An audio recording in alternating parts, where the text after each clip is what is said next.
Hello, everyone, and welcome to another edition of Mormon Stories Podcast. I'm your host, John DeLynn. It is June 19th, 2024, and we are, I believe this now is 7 episodes in to what I think is a groundbreaking series about a groundbreaking book. We are covering this book, Second Class Saints, Black Mormons and the Struggle for Racial Equality by Dr. Matt Harris. We've done 6 episodes so far. We're releasing this as its own series, both on Spotify and on Apple Podcasts. But we're here to talk about the Mormon Church's priesthood and temple ban on members of what the church thought was of African descent. And you'll value this series best if you watch it sequentially. But today we're going to be starting chapter 4, and we're going to be talking about a host of things, including sort of this lone hero of civil rights and equality, Hugh B. Brown, a member of the First Presidency. We're going to be talking about the church in Nigeria. We're going to be talking about, we already talked about Lowell Bennion and T. Edgar Lyon. We're going to be talking about that a bit more. We're going to be talking about George Romney, who ran for president, Mitt Romney's dad, Stuart Udall, another congressman, and some articles that came out in Look magazine and the New York Times, and a couple other things. But we're also going to be talking about what does and doesn't lead the Mormon church leaders to change. And of course, we have Matt Harris here with us, and Gerardo is going to be joining us soon. Before we bring Matt on, I just want to remind people that we are doing a fundraiser to pay Matt extra for these very, very important episodes that are absolutely premium content that are worth your time. Mormon Stories is stepping up to pay out of its own cash pile a fixed amount of $500 per episode. We want to pay Matt $1,000 per episode, and we've opened up a fundraiser asking for you to make up the difference. We've had 34 people so far step up and contribute, and we've raised about $1,400. And we're asking you, if you really value these episodes and you want to see them continue, and you want to make sure Matt gets paid for his great work, please go to donorbox.org/Matt Harris, become a one-time or a monthly donor to this series. And again, also please buy this book right now. Go to Amazon, make this book a continued national bestseller within at least the Mormon category, if not better. I promise you this book will be one of the top 3 most important Mormon history books you read to date. So please buy it, check it out. And without any further ado, Matt Harris, welcome back to this podcast series. It's great to have you. Yeah, thanks, John. I'm happy to be back. And Matt, this is the first episode we've recorded since the first episode has been released. So we're like 7 episodes ahead. But why don't you talk just briefly about the response you've received so far to the podcast? Boy, I've heard from a lot of people, Latter-day Saints, and some people who aren't Latter-day Saints or have never been members of the church, and it's been overwhelmingly positive. I realize that some of these stories, the history is painful for especially Black Latter-day Saints, and I've heard from a number of Black Saints, and I share your pain. I hear you, I see you, and I think that in order to address racism, both in the church and in the broader society, it has to be acknowledged, it has to be talked about, and unless those two things happen, it's very hard for healing to occur. So I hope in some small way that my book may close some old wounds and help with the healing process. Well, that's great. All right. So today we're going to, and I'll also add that we are working really hard to both have Black scholars incorporated into these episodes. If you are or know a Black historian who cares about these sorts of things, we would love to entertain volunteers or nominations. Matt has full creative control on this. He's reached out to a few. So we have heard your feedback that we want to incorporate panelists of color. I'm also thinking about, separate from the actual recordings with Matt, doing some reaction episodes. So if you are a Black Mormon or Black ex-Mormon and you want to maybe watch some of these episodes and then be part of a panel, maybe without Matt, that just kind of reacts to what you're learning so far, I talked to Matt about doing that as well. But please know we're doing our best to incorporate Black voices into these episodes. I should also mention that today is Juneteenth, even though this will be aired later. I believe June 19th is Juneteenth. It's a very important day in terms of recognizing Black history and Black civil rights. And that is a great segue into Chapter 4, today's episode. The chapter is entitled Civil Rights Resistance, 1962 to 1967. And of course, we're not going to be able to cover this entire chapter in today's episode. So Matt, I don't think we need to recap all that we've covered so far, but how do you want to kind of begin talking about today's episode?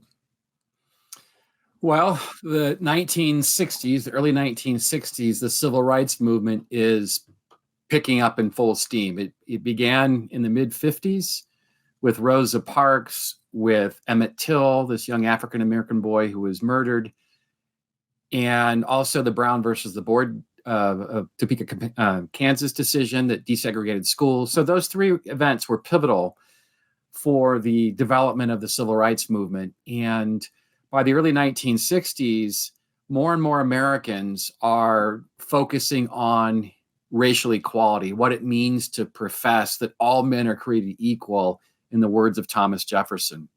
And the church, of course, is not immune to these larger discussions.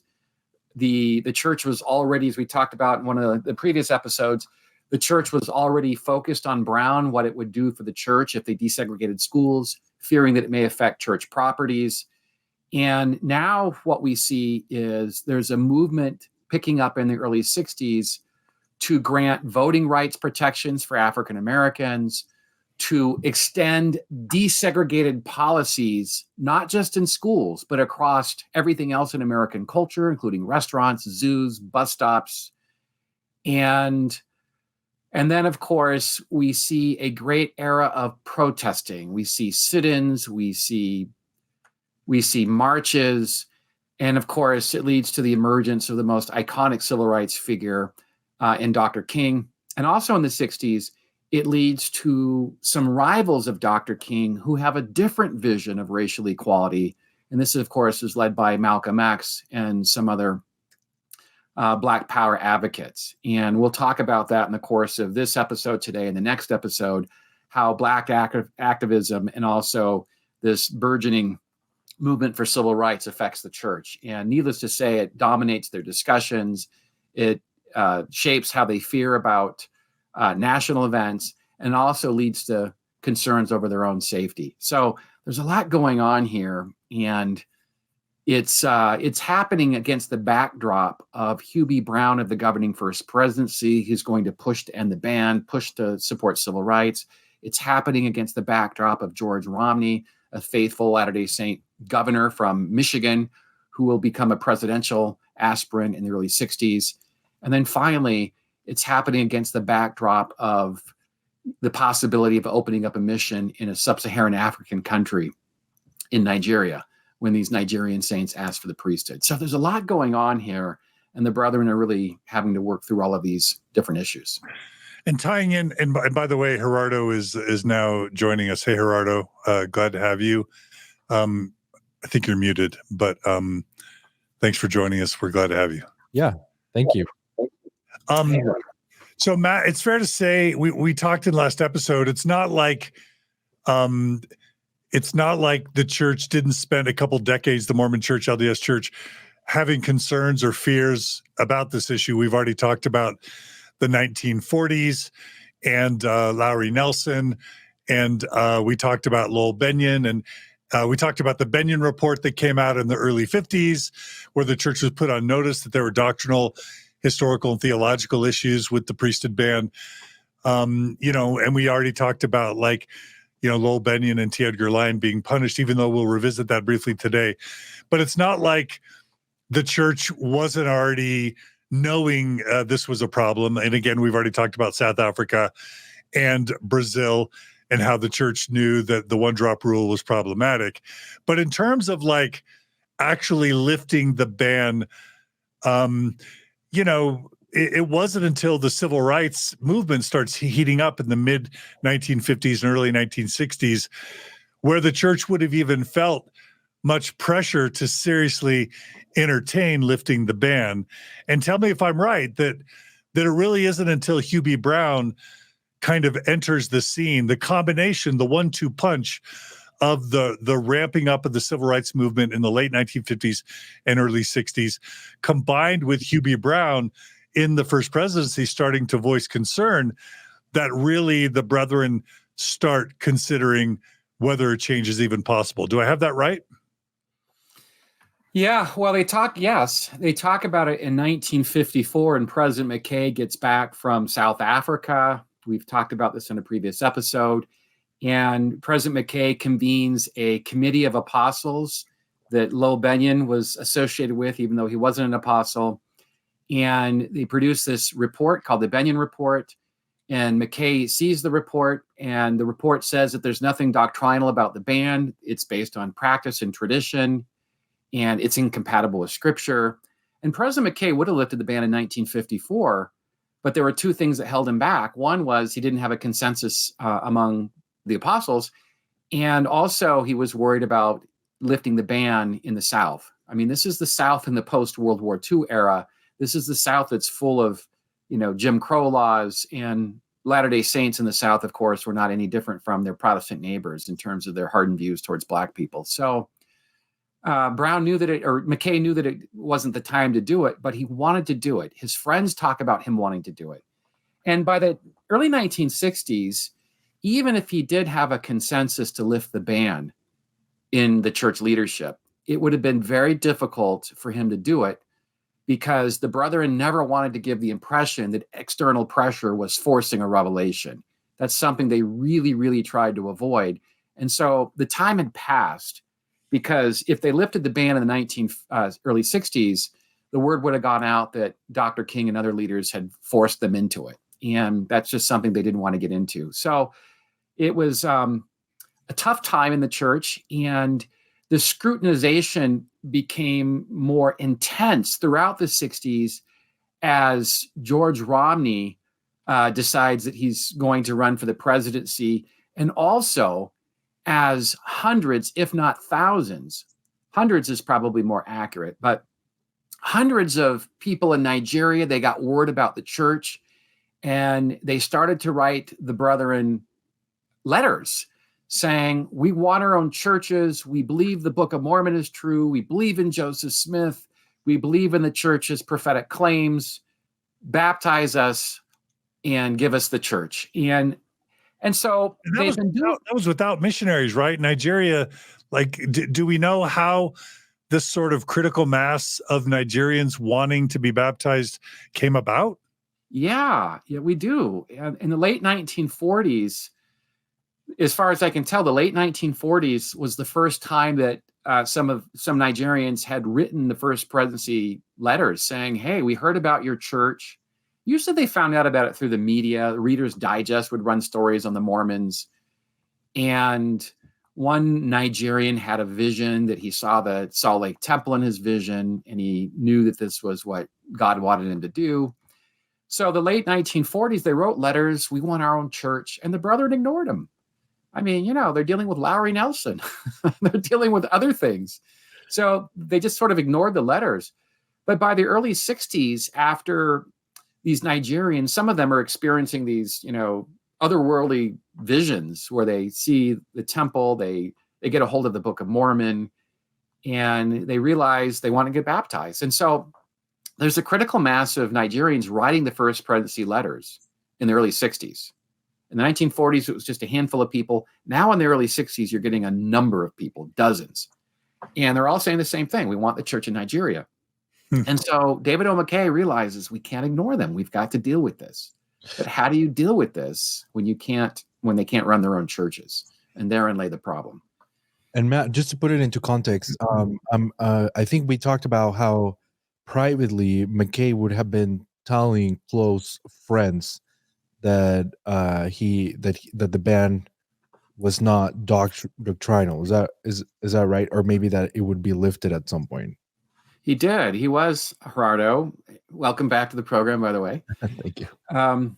He was telling people that in private, and he didn't share those views a lot with the hardliners in the 12 because he knew they didn't support them. But he's telling Hugh B. Brown, Sterling McMurrin, Lowell Benyon, and some others that the ban is more of a policy than a doctrine. But it doesn't change the fact that he has to have buy-in in order to change it, and he doesn't have the support. Okay, that makes sense. Yeah. And go ahead, Roberto. Just to set the context of this, can you also talk a little bit about, you're talking about civil rights. It seems like, well, some of the brethren are going to be in favor of that. The overall consensus was, to my understanding, to stay quiet about it. Is that, especially in the early stages of civil rights, is that right? Yeah, so we talked about in the last episode civil rights bills from the 1950s. This would have been Brown, and there was a civil rights bill in 1957. And in 1950, with Brown and the Civil Rights Bill of 57, President McKay tells the leadership, let's just be quiet about it. Let's not say anything pro or con. We want to keep ourselves out of the firing line. We don't need to bring ourselves additional criticism. And in the 1960s, which we'll talk about the next episode when we get right into the Civil Rights Act of 1964, that'll be the next episode. But they're going to adopt a similar strategy, but the NAACP will force their hand. They won't be able to maintain their silence when the NAACP is protesting at Temple Square during General Conference. Not a good look for the church. So they'll be forced out of their position of silence. But in the early 60s, there's three main things going on. I just want to repeat. One is that Nigeria, they're getting all these letters. What do you do about this? Number two, George Romney is a very popular governor, and he's being recruited by Republican Party operatives for the 1964 presidential nomination. And it turns out he won't be the candidate. It'll be a guy named Barry Goldwater, conservative senator from Arizona. But people are looking at Romney early on. And when Romney ran for the president or the governorship of Michigan in 1962, he went to the Brethren in Salt Lake, had a special meeting with the First Presidency, and he said, look, they're pressuring me to run for the governor position. And, I won't run if you don't want me to, because I know that if I run for public office, it's going to bring a lot of attention to the church's Negro doctrine, as he puts it. And Michigan there are a lot of African Americans in Michigan. And of course, it would be disastrous for Romney if word gets out that his church believes that Black people are cursed. And we're going to talk this episode about the Look magazine article a little later on and how this affects Romney, because it does affect him. But anyway, so President McKay tells him in 62, he says that the First Presidency, we considered telling you not to run. But in the end, it is your decision. You have your free agency, and we will support you in whatever you do. And so this is kind of a tension that President McKay has. On the one hand, he's telling McKay, it's not going to be good for the church if you run, because it's just going to bring attention to the church's race doctrine. But on the other hand, we're going to honor a time-honored principle in Mormon theology, which is free agency. You have your free agency, and if you feel like this is what God's telling you to do, then why don't you run? And ultimately, he gets the president's blessing, even though they know it's going to be a very difficult situation. He runs in 62, he wins, and he's running against the backdrop of his church's teachings on race, which people will ask him about. And he's also running against a national conversation where churches will begin to be singled out for their opposition to civil rights. And so he's in a very tenuous position, Governor Romney. And it only increases when he becomes a presidential candidate in 1964. In other words, if you think the tension over his governorship is going to raise issues, wait till he runs for the presidency. It'll even be magnified further. In the meantime, let's go back to Nigeria now. So they're receiving letters from Nigerians by the dozens. I have these letters. They're really fascinating. Oh, wow. And they're asking and begging for the church. This had been going on for at least 13, 14 years at this point. But now the brethren have to take it seriously because there's a critical mass. And they talk about opening up the church in Nigeria. This is a black country. And it's if they thought they had issues in South Africa and Brazil, wait till we get into Nigeria, Hugh Brown said. Hugh Brown said in a First Presidency meeting, he said, if we go into Nigeria, if we open up churches and send white missionaries in, it will be a precedent-setting decision. We've never done this before. And I don't think Brown realized they had done it before. They tried it in 1853 in Nigeria or in Jamaica. Didn't work. The missionaries were there about a year and decided this was a very poor place for our doctrine, one of them said. And then they tried it in South Africa in 53 as well. And there were a lot of issues with that, and they couldn't stay. And then they came back into South Africa in the early 20th century after a 50-year hiatus. So they recognized that it could be perilous with Nigeria. And they're also concerned about what the optics will look like if a high-profile Mormon is running for the governorship in Michigan and then subsequently the presidency. What does that look like? How will that affect Governor Romney's campaign if we're trying to move into a majority black country when all white missionaries from Utah have to go in to run the church?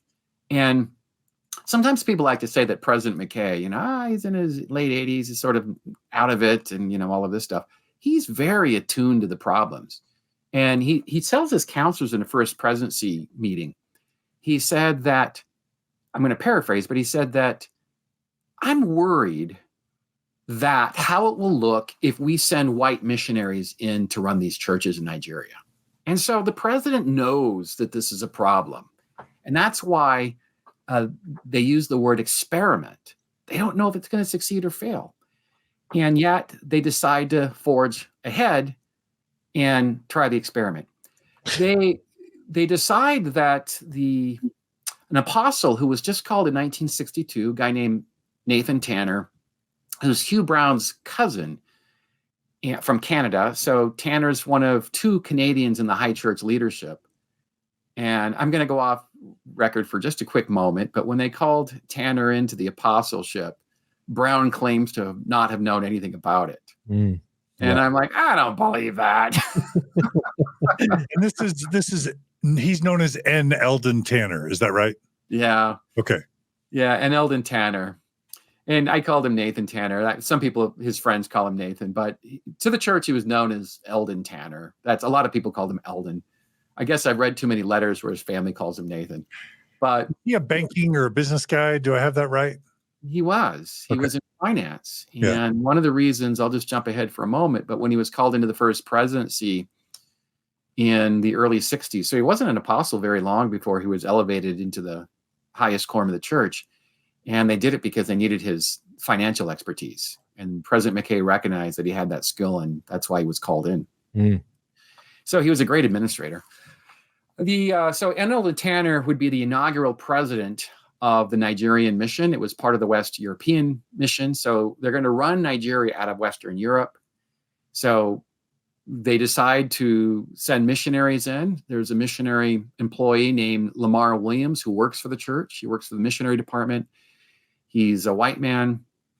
And he is instructed by the brethren to go in to assist President Tanner, the mission president, with the opening up the gospel in Nigeria. And Lamar Williams is 62, right? This is 62. Okay. This would have been March of 62 that they make the decision to go into Nigeria. And what's interesting is they want to keep it under wraps because they know it's an experiment. And the First Presidency minutes say something really interesting. It says that let's not establish the mission and announce it until after November's election cycle. Wow. They were afraid that when Governor Romney was running for the governorship in November of 62 in Michigan, that somehow if word got out what the brethren were up to in Nigeria, it would adversely affect his candidacy. And so they decide that they wouldn't announce this mission until after the election, presumably after Governor Romney won, which is indeed what happened. So they announce it in weeks after he wins the governorship in November of 62. Lamar Williams is boots on the ground. He's living there in Nigeria. And then he's, of course, writing letters to Eldon Tanner, who's in Western Europe, telling him this is what's going on. And Lamar Williams is also writing the brethren back home in Salt Lake, apprising them of the church and the members. And Lamar Williams got a special blessing from David O. McKay that he was to be their eyes and ears and really govern if they had the leadership to stabilize the church there and to grow the church. And so Lamar Williams becomes acquainted with Hugh B. Brown, and these two guys would be two kindred spirits. Both of them, Lamar and Hugh B. Brown, who had by this point just had been elevated into the First Presidency the previous year and a half. So he hadn't been in the high leadership very long. He had been appointed to a member of the Quorum of the 12 in 1958, just a handful of years earlier. So he's a new voice in the high quorums of leadership.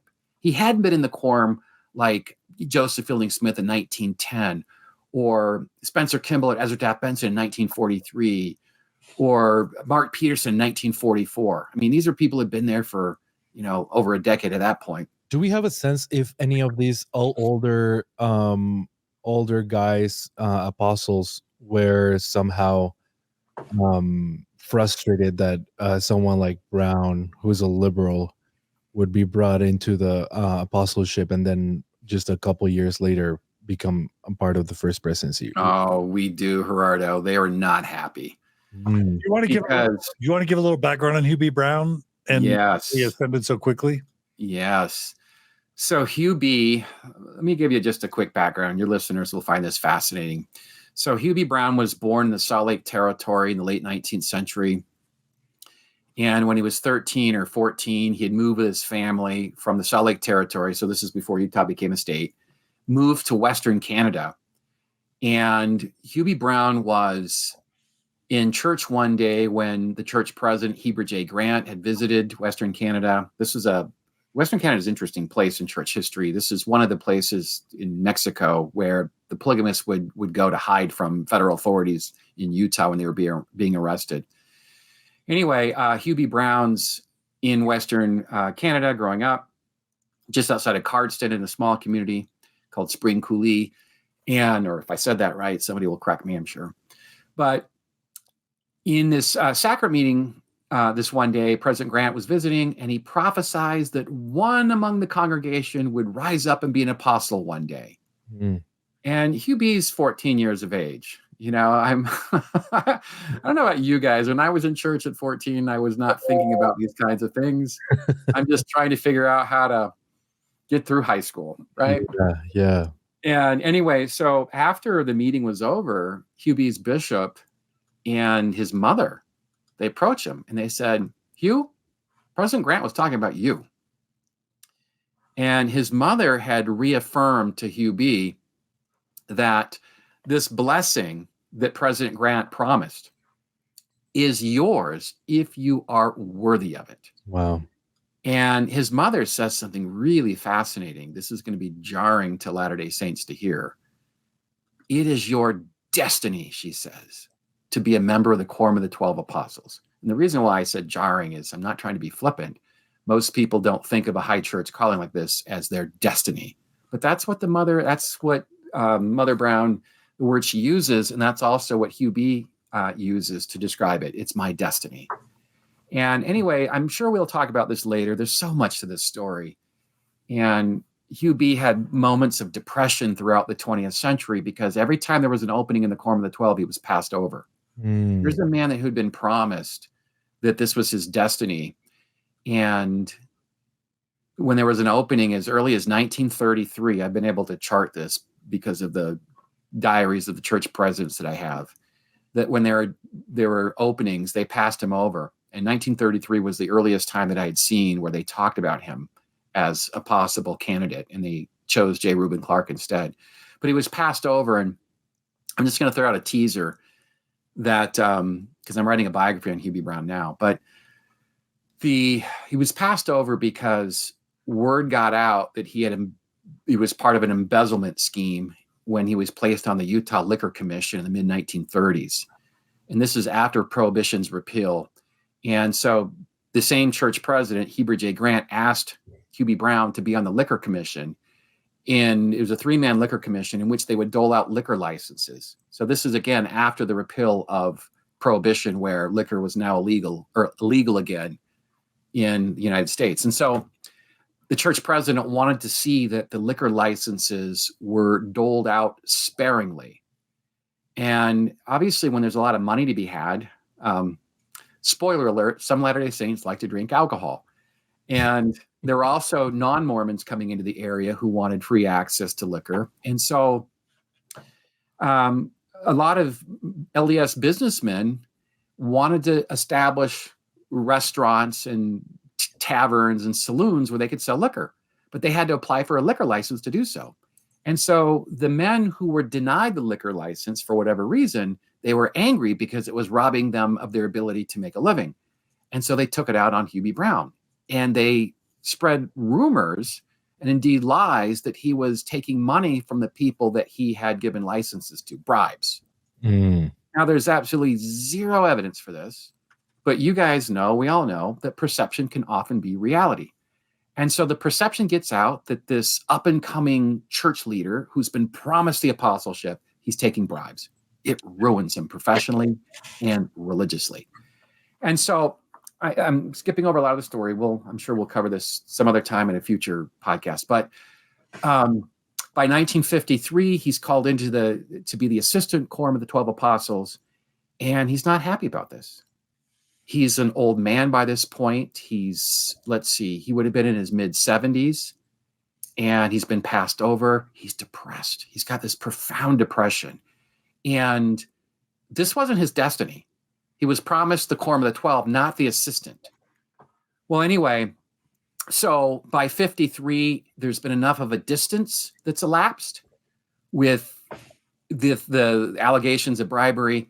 He proves himself to President McKay. He's elevated into the quorum itself in 1958. And then he's elevated yet again in a 2-year span to the First Presidency. And the hardliners, Gerardo, you asked this good question. The hardliners are not happy about it because they've seen his meteoric rise in church leadership, and they don't know him as a person, and they're frankly suspicious. And they have reason to be suspicious because he's a liberal on the racial, the priesthood ban. And they know this, by the way. They know this, but yet he somehow gets into the high church leadership. And with Lamar Williams, he's going to seize the moment when Nigeria becomes a possibility. Hugh Brown is going to work in private with President McKay to see if he'll get Nigerians to be ordained to the Aaronic priesthood. Wow. And that's what he's doing behind the scenes. It becomes the perfect moment to lift the ban, and it creates a lot of problems with the brethren. Really quickly, Matt, did you mention what Hugh B. Brown's profession was throughout his life? I'm just curious, and if I missed that, I apologize. No, I didn't. Glad you asked. He was the jack of all trades and probably the master of none. He was, and that would be, that's not me, that's probably something he would say. He had a delightful sense of humor. He was a lawyer, a self-taught lawyer. Those were the days before you had to, pass a bar exam and go to 3 years of law school to get a Juris Doctorate. Those are the days when you can work as an apprentice in somebody's law shop. And so he worked with J. Reuben Clark, was one of his mentors in the law. The man would first sort of beat him out in 1933 for an opening in the 12. And he worked with Henry D. Moyle, another lawyer who would later become an apostle in 1947. So he had mentors in the law. He was also a businessman. He had a couple of businesses in his life. He was involved in the oil business, for example. And he also taught for a short stint from about 3 or 4 years in the late 1940s. He taught religion at BYU because he was known as a gifted speaker. So he had his fingers in a lot of different pies. And he, so in 1962, Hugh Brown he's this formidable presence in the church leadership. Any of your listeners, if you want to get a sampling of his formidable gifts as a speaker, just Google his name, and some YouTube thing I'm sure will pop up with a sermon that somebody put online. And he's really just remarkable. Franklin Roosevelt in the 1930s said that Hugh B. Brown was the second greatest public speaker he'd ever heard. Wow. And it's second only to Winston Churchill. He has a really good talk, really famous talk about Joseph Smith, titled "The Profile of a Prophet." I love that talk on my mission. It's a remarkable talk. It's one of many that he gave, and some other time we'll get more into his gifts as a speaker and how the saints responded, because it really is extraordinary. But so he gets elevated into the 12 after being accused of embezzlement and bribery, and some of the hardliners like Joseph Fielding Smith are really, really wary of him because he's just risen so quickly into the highest ranks of leadership. And they're even more weary of him in 62 when he starts to propose that the ban be lifted. And he broaches it to the First Presidency. He broaches it to meetings of the Quorum of the 12. And then he starts to speak publicly. He tells his good friend Lowell Benyon, he said, this was February of 62. He tells Lowell Benyon and Edgar Lyon, these two high-profile Institute teachers that we talked about last hour, and how they got fired from their teaching assignments because they had been telling their students the ban would be lifted. Well, they had it on good authority. President Brown told them. And in fact, Brown was always so dramatic. I love this about him. He would say, he'd say, Lowell, this is February 62. Lowell, make sure you attend conference in the next session. Like you wouldn't, right? Make sure you attend conference. Make sure you're alert, because we're going to have some big news. President Brown, what is it? We're going to lift the ban. Oh! And so Lowell Benyon and T. Edgar Lyon, they start sharing that news with their students. They share it with African Americans, a couple of African Americans, a man named Abner Howe and Ruffin Bridgeforth. They share it with an African American convert who would later go on to become the inaugural president of the Genesis Group in the early 70s. And then Lowell Benyon then starts to share it with George Romney, the governor. I mean, this is like exciting news. Wally Turner of the New York Times, who writes about Mormon affairs, been interested in Mormons for a long time, he gets word of it, that the ban will be lifted in April of 62. And then all of a sudden, boom, nothing happens. They don't lift the ban. So and do you know why Brown had the impression that the ban was going to be lifted? I think your book says he was just kind of like wishful thinking, but surely McKay would have given him some reason to think that. Do you have any correspondence about that? John, before he responds to that, I mean, this part on the book is probably one of my favorite parts, and it's only one paragraph or two. Yeah. And you're telling the story of Brown telling these people, telling Lyon about the ban being lifted. And what page? I could read or heard it. 96. Okay. And it says, it starts on paragraph 2, as the brethren debated. Okay. Yeah. I'll go ahead. All the way down to at the end of Edgar Lyon's notes. Okay. And I've got, it's fun. I've got my marked version of my book here. And so I'll show it. So as the brethren, tell me when to stop, Gerardo. As the brethren debated, Brown confided to a church member in March 1962 that the priesthood ban, quote, is having more constant and serious attention by the First Presidency and the 12 than at any time, I think, in the history of the church, close quote. A few weeks earlier, he had summoned Lowell Benyon to his office at church headquarters to inform him that a change was coming at the April General Conference. He said that President McKay would lift the ban and ordain Nigerians to the Aaronic priesthood. And that was fascinating to me, that they were thinking this kind of middle road of Aaronic priesthood's okay, just not Melchizedek. It goes on. The meeting lasted 35 minutes. Afterward, Benyon rushed to tell his close friend Edgar Lyon the good news. Lyon scribbled down notes as fast as he could. And so this is an entry, I guess, right, Matt, from Lowell Benyon's diary? Yes. It says, President Brown told Lowell that President McKay had discussed the Negro question with the presidency and the 12 within the past week or two. Everyone spoke. Quote, almost to a man, they agreed that a change would have to take place. President McKay said a change must come, but he didn't know when it would be, said this Negro question was the greatest issue the church had faced since plural marriage. That's a huge deal. I'm glad you had me I'm glad you made me read that. And then it goes on. I started this. Benyon also told two African-American Latter-day Saints, Abner Howell and Ruffin Bridgeforth, that a change was imminent. And he informed George Romney as well, like you just said, Matt. Quote, I have it on good authority that the brethren are deeply concerned, and most of them feel that something must be done on the Negro problem. Is that it, Gerard? Yeah. Okay.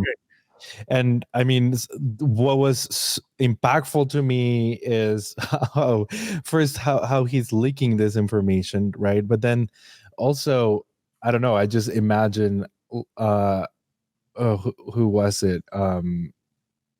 This person writing on his notes really quickly what he's hearing to make sure they don't forget about what this secret meetings that the brethren are having and talking about these important things.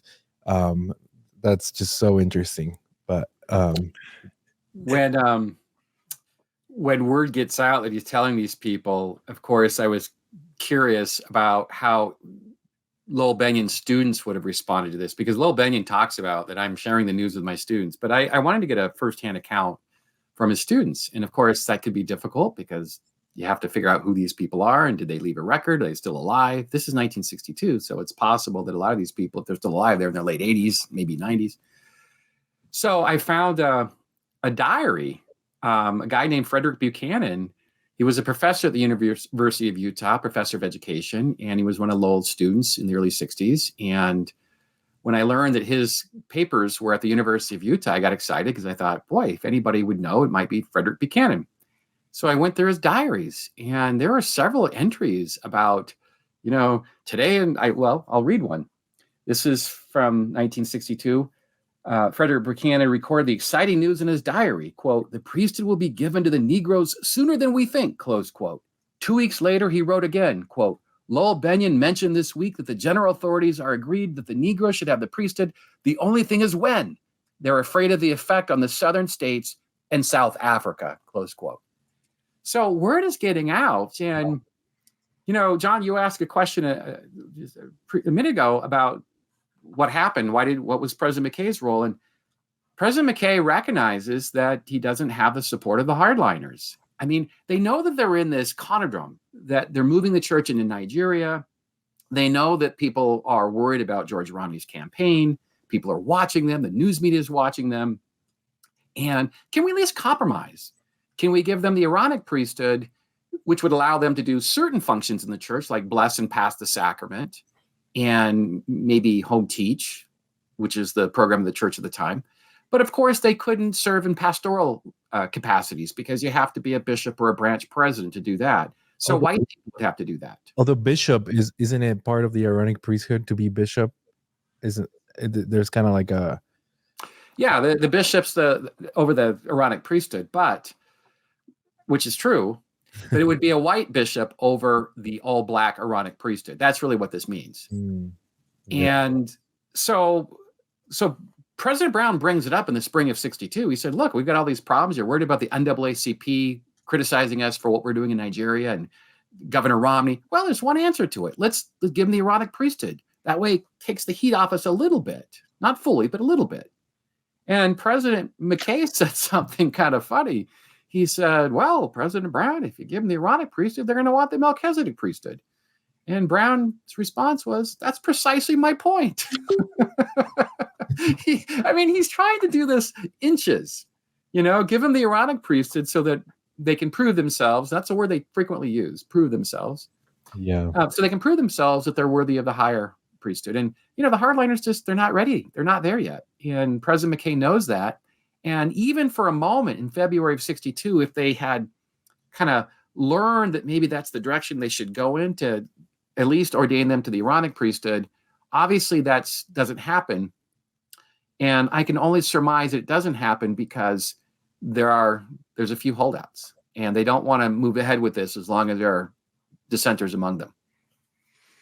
Really quickly, I thought it was also worthwhile to just show one other quote, and this is from a little bit earlier, and you may have already talked about this, but going back to Hugh B. Brown, you write, Brown's ambitious efforts to end the ban occurred during a precarious time.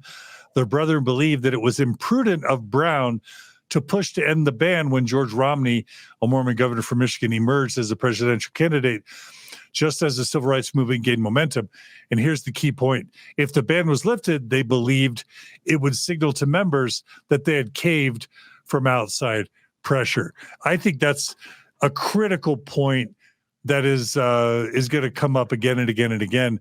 The brethren have to maintain the appearance that they're getting directions from God, that they're prophetic leaders governed by God, and that they're not, leaders who simply cave to social pressure. And I think that was a really important thing to bring out, Matt. Yeah, let me respond to that. I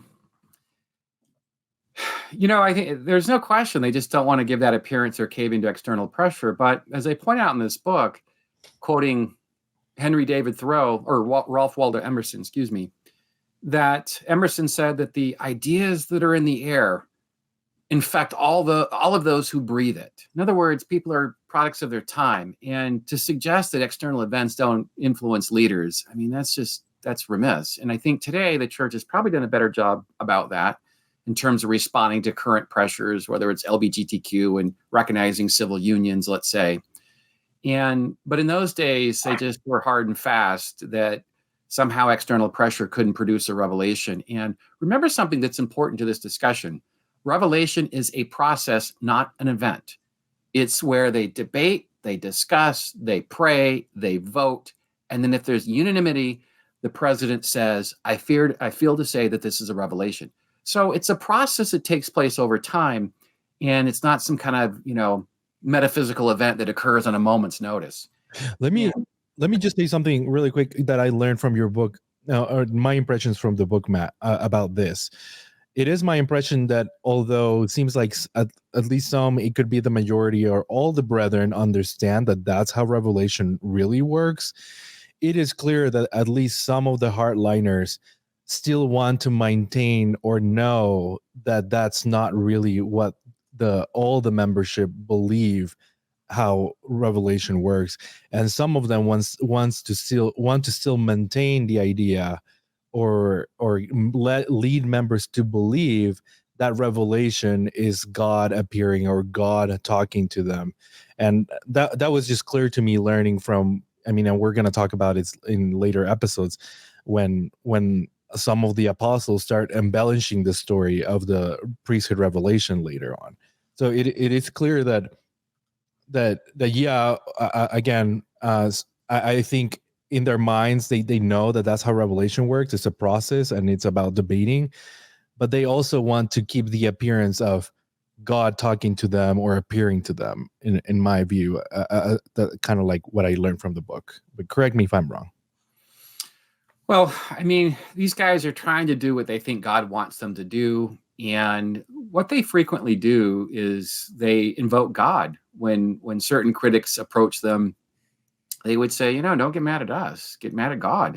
We're just following his wishes. And right now he hasn't told us to lift the ban and we're not going to do it. And you see this a lot throughout the 1950s and 60s when critics, usually journalists, the media, but when they ask the leaders, the brethren, when are you going to lift the ban? They'll say, well, it has to be a revelation and we're waiting for God to tell us.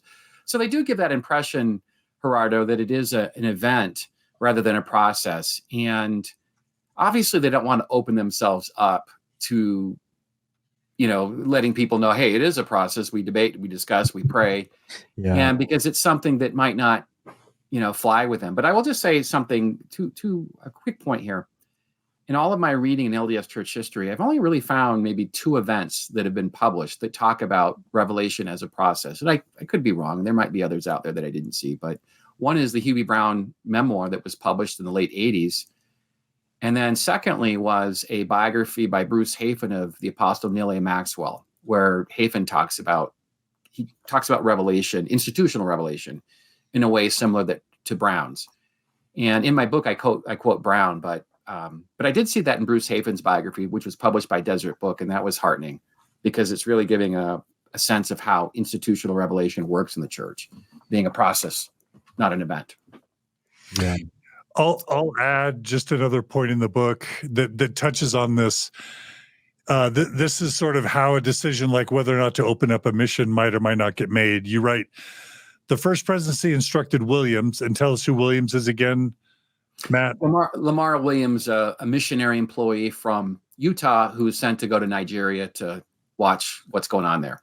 Okay, you write, the First Presidency instructed Williams not to depart for Nigeria until after the election in November, fearing that, quote, certain politicians might take the view that the church had established a Nigerian mission, quote, to influence the Negro vote in favor of Romney. I think a lot of us who are members would just think when the church opens or doesn't open a mission or times a mission, they're just going to, times a mission opening, they're just going to do it when God tells them. But to see behind the scenes the calculus of them sort of thinking about, well, there's an election and there's Romney, what's the right timing? Like, that's, of course, how humans work. But I just think many of us raised in the church would never think that decisions are informed by that sort of political calculus. Or temples, right? Like if you think about how temples are built or whatever, Yeah. And the majority of members would believe it's God telling them, oh, there's a temple that needs to be built here. Right. But this gives us a good insight about how these decisions are made. I love that. I love that aspect of your book, Matt. It's just this insider stuff is just gold. All right, so we were talking about Hugh B. Brown, is that right? And the hardliners versus Hugh B. Brown. Do you think when Hugh B. Brown joins the First Presidency, he wasn't in the Quorum long? Do you have a sense that he was frustrated with the hardliners before he joins the Quorum? And do you have a sense that he was frustrated with the hardliners before he, joined the First Presidency? Or was that sort of something that he faced once he joined the First Presidency? Or do you even know? Yeah, I know half of your question. The other half, I would speculate. So Ed Firmage, who was the grandson of Hugh B. Brown, and he was very close to his grandfather. Ed was a law professor at the University of Utah for a number of years. He passed away a handful of years ago. I had the opportunity to interview him on more than one occasion. And also, I've been through his private collection of papers at the University of Utah, which is a rich collection for a lot of things. Ed was an interesting guy. And he did oral history interviews with his grandfather in the late 60s. So this is in real time. This is during the Civil Rights Movement. This is when Hugh B is pushing to end the priesthood ban. I mean, a lot of this is with the Birch Society and stuff with Benson that we'll talk about in the next episode. And those interviews become the basis for the autobiography or the memoir. Well, the memoir that Ed Firmage would publish in the late 80s of his grandfather. And those interviews encompass hundreds of pages, and only a small fraction of them get published. But so in the interviews, Ed Firmage deduces that it was his grandfather's opposition to the priesthood ban that kept him out of the 12. I have found no evidence for that in the research I've done over the years on this. I just sort of assumed that was the case because of what Ed Firmage said, but I've seen no evidence for that. And what I've seen, however, is plenty of evidence that it was the bribery thing with the Liquor Commission that I mentioned that kept him out of the 12. And I don't know. I mean, he was a stake president and also a mission president prior to becoming a general authority. And I mean, I just don't see Hugh B. Brown talking about racial equality in his stake in Salt Lake City. I just don't see that. So, but he was friends with the Brethren. So it's possible that he didn't like the ban early on, but I've seen no evidence. Okay. But when he is a general authority and gets into the apostolic ranks, he finds his voice and he definitely expresses himself to the chagrin of the hardliners. I guess I'm wondering if they knew he was a more liberal progressive guy and brought him in for that reason, or if they just didn't think about it. And then all of a sudden he starts going off the rails.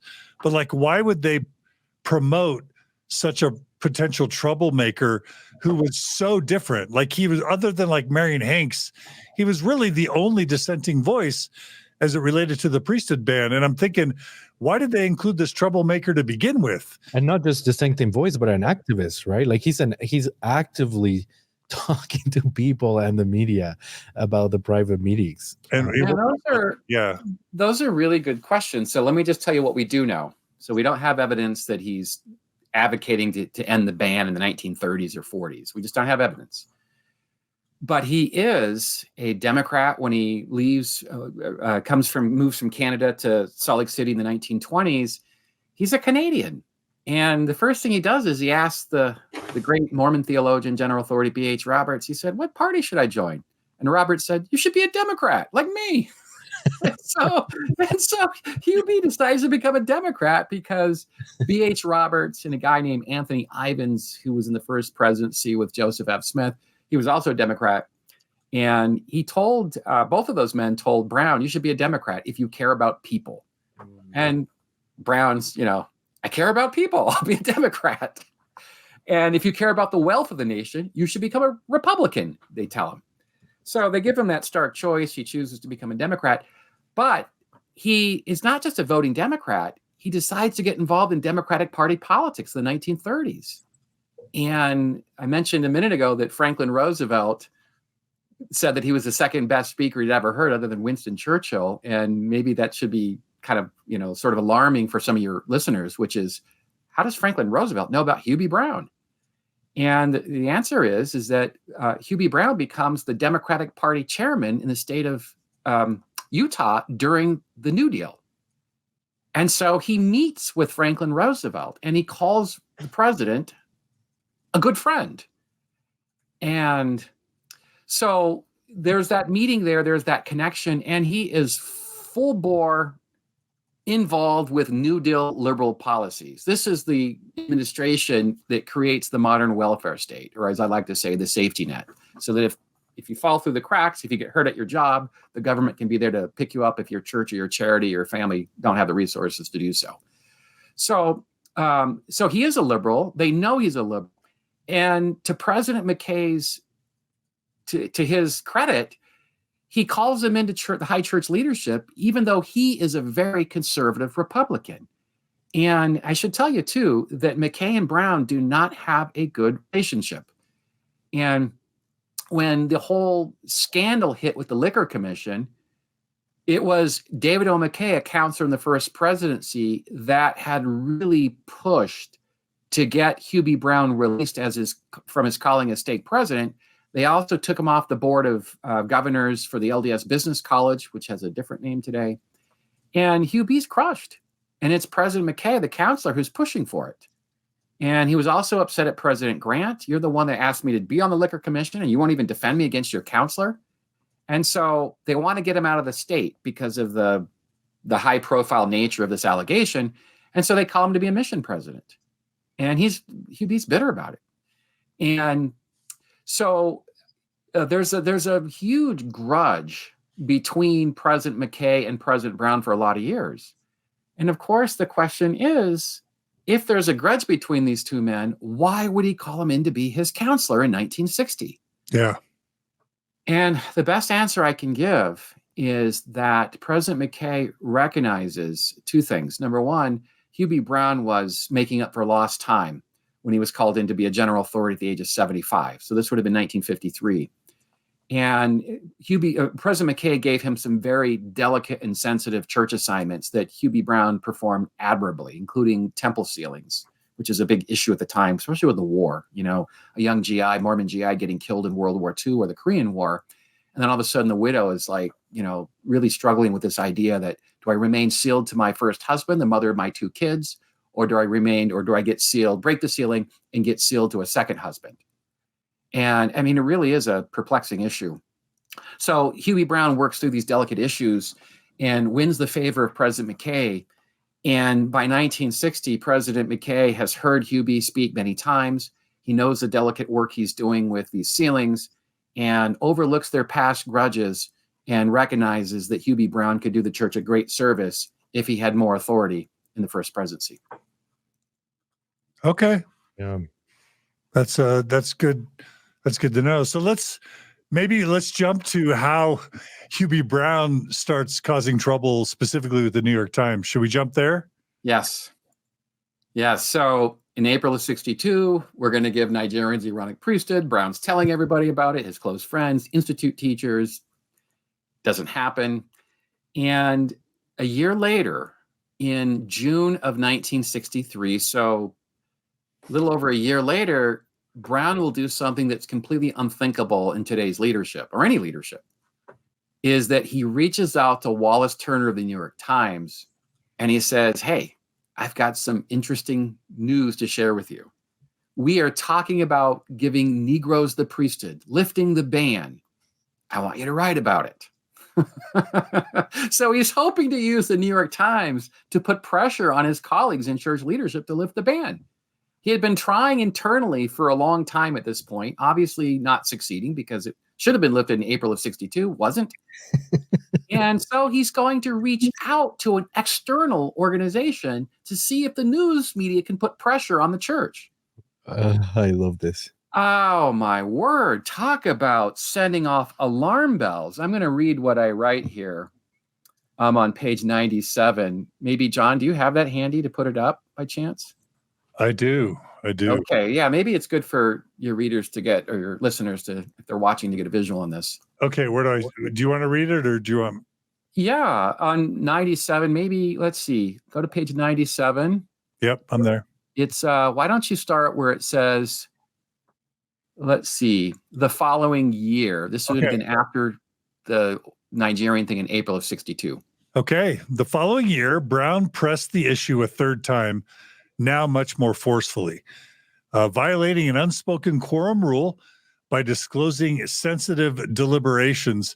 He told New York Times reporter Wallace Turner, quote, "We are in the midst of a survey now looking toward the possibility of admitting Negroes." I just can't. This is blowing my mind. Turner took the quote and ran with it, writing, quote, "The top leadership of the Mormon Church is seriously considering the abandonment of its historic policy of discrimination against Negroes."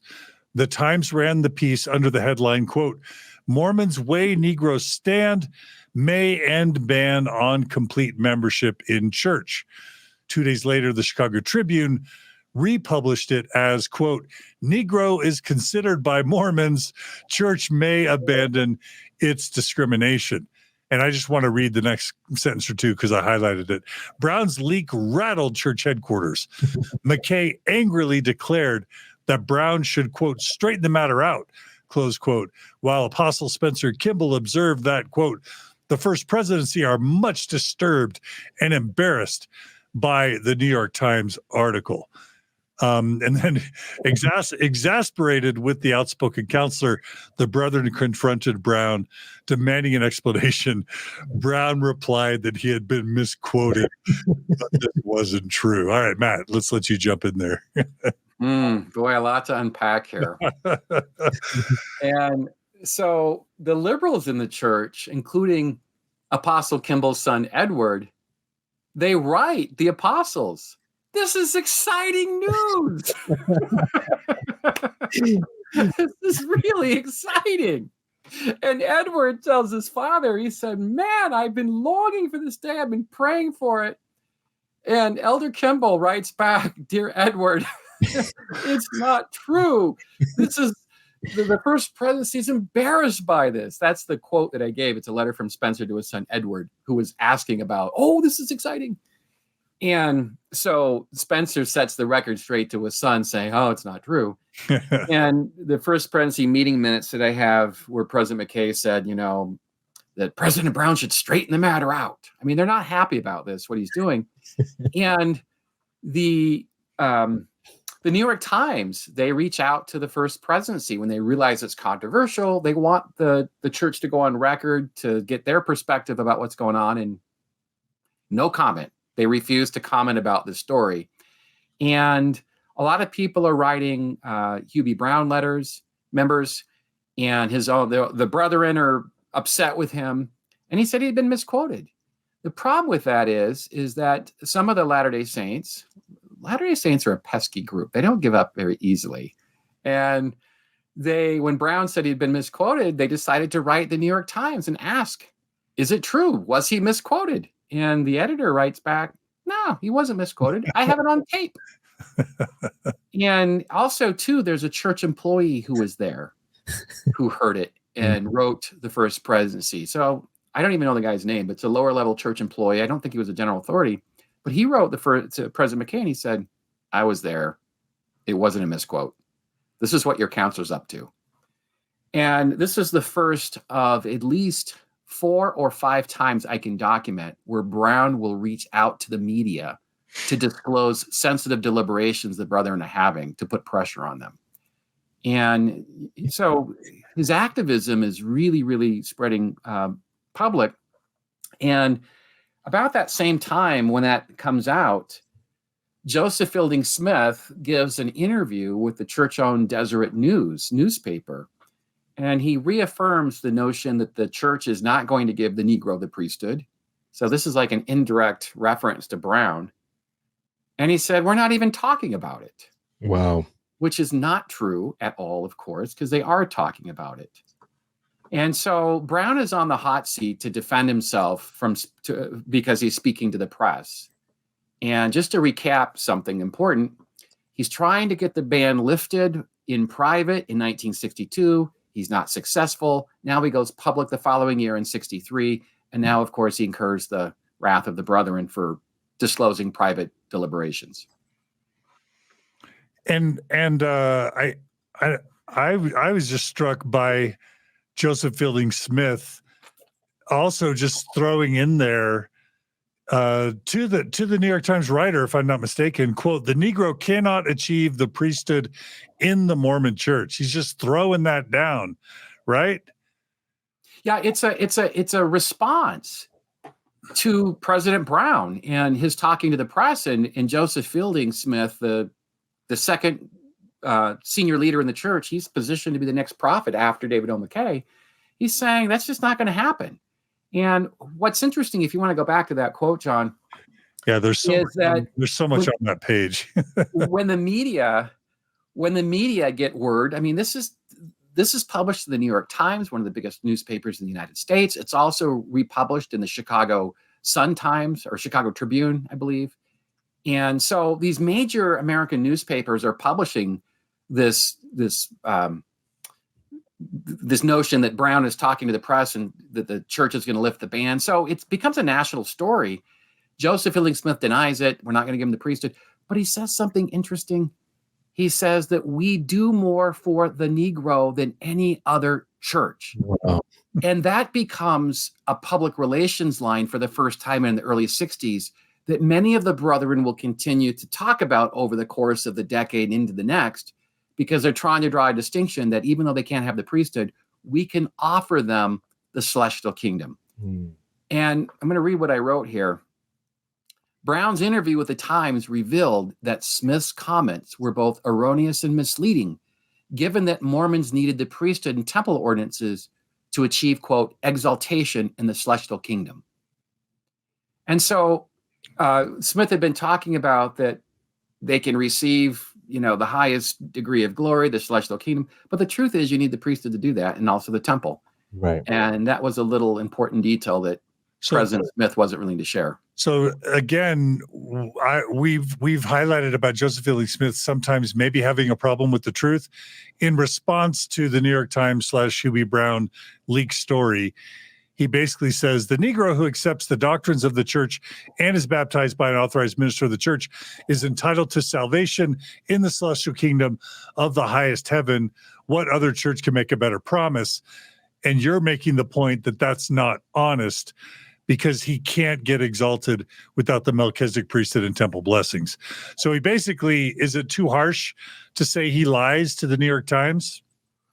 I think what he would probably, if Joseph Fielding Smith, his comment, I think, I'm speculating, but his comment would be that I'm certain that, he would say God would work it out in the hereafter when Black people could get the priesthood, enjoy the temple ordinances. Right now they can't have it, but, if they live worthy lives and they get baptized in the church and receive their patriarchal blessings, which was open to them, and they remain faithful, even though the ban was in place, God will reward them in the next life with exaltation. I think that's what he means. Yeah. But you definitely need to comment, because most people don't understand outside of the church that there are different degrees of glory, even within the celestial kingdom. And the highest degree of glory within the celestial kingdom, exaltation, one has to have the priesthood, one has to enjoy a temple ceiling with one's family or spouse. And obviously that could be problematic if you're a single person and you never enjoy the privileges of a temple ceiling. I mean, I guess another Mormon line would be, if you are single in this life and you, for whatever reason, don't find a partner, that God will reward you for your righteousness with a partner in the next life. And so I guess the fallback would be, there's always a just and righteous God who will make it right. But that is an important point because, Joseph Fielding Smith will write Reuben Clark of the First Presidency a letter in 1939. And he tells Reuben Clark, he said, look, Negroes can't they can't inherit the celestial kingdom. They can't achieve exaltation in the celestial kingdom because they don't have the priesthood. He says this in 1939. And that, yet in 1962 and 3, saying something different. And I suppose I want people to understand something critical about this, is that the Brethren are very pragmatic. This is the civil rights movement. People are starting to question LDS racial teachings more so than they've ever done in the history of the church. And the Brethren are really, really responding to this through the prism of public relations. And all this is a public relations line. You're mad at us for our racism and all of that. They can't have the priesthood and go to the temple. Well, we can do more for the Negro than any other religion out there because we have the true priesthood. And so it's just a PR line. And I'm happy to say that they ditched that PR line by the mid-70s when they realized that no one takes it seriously. Got it. Okay.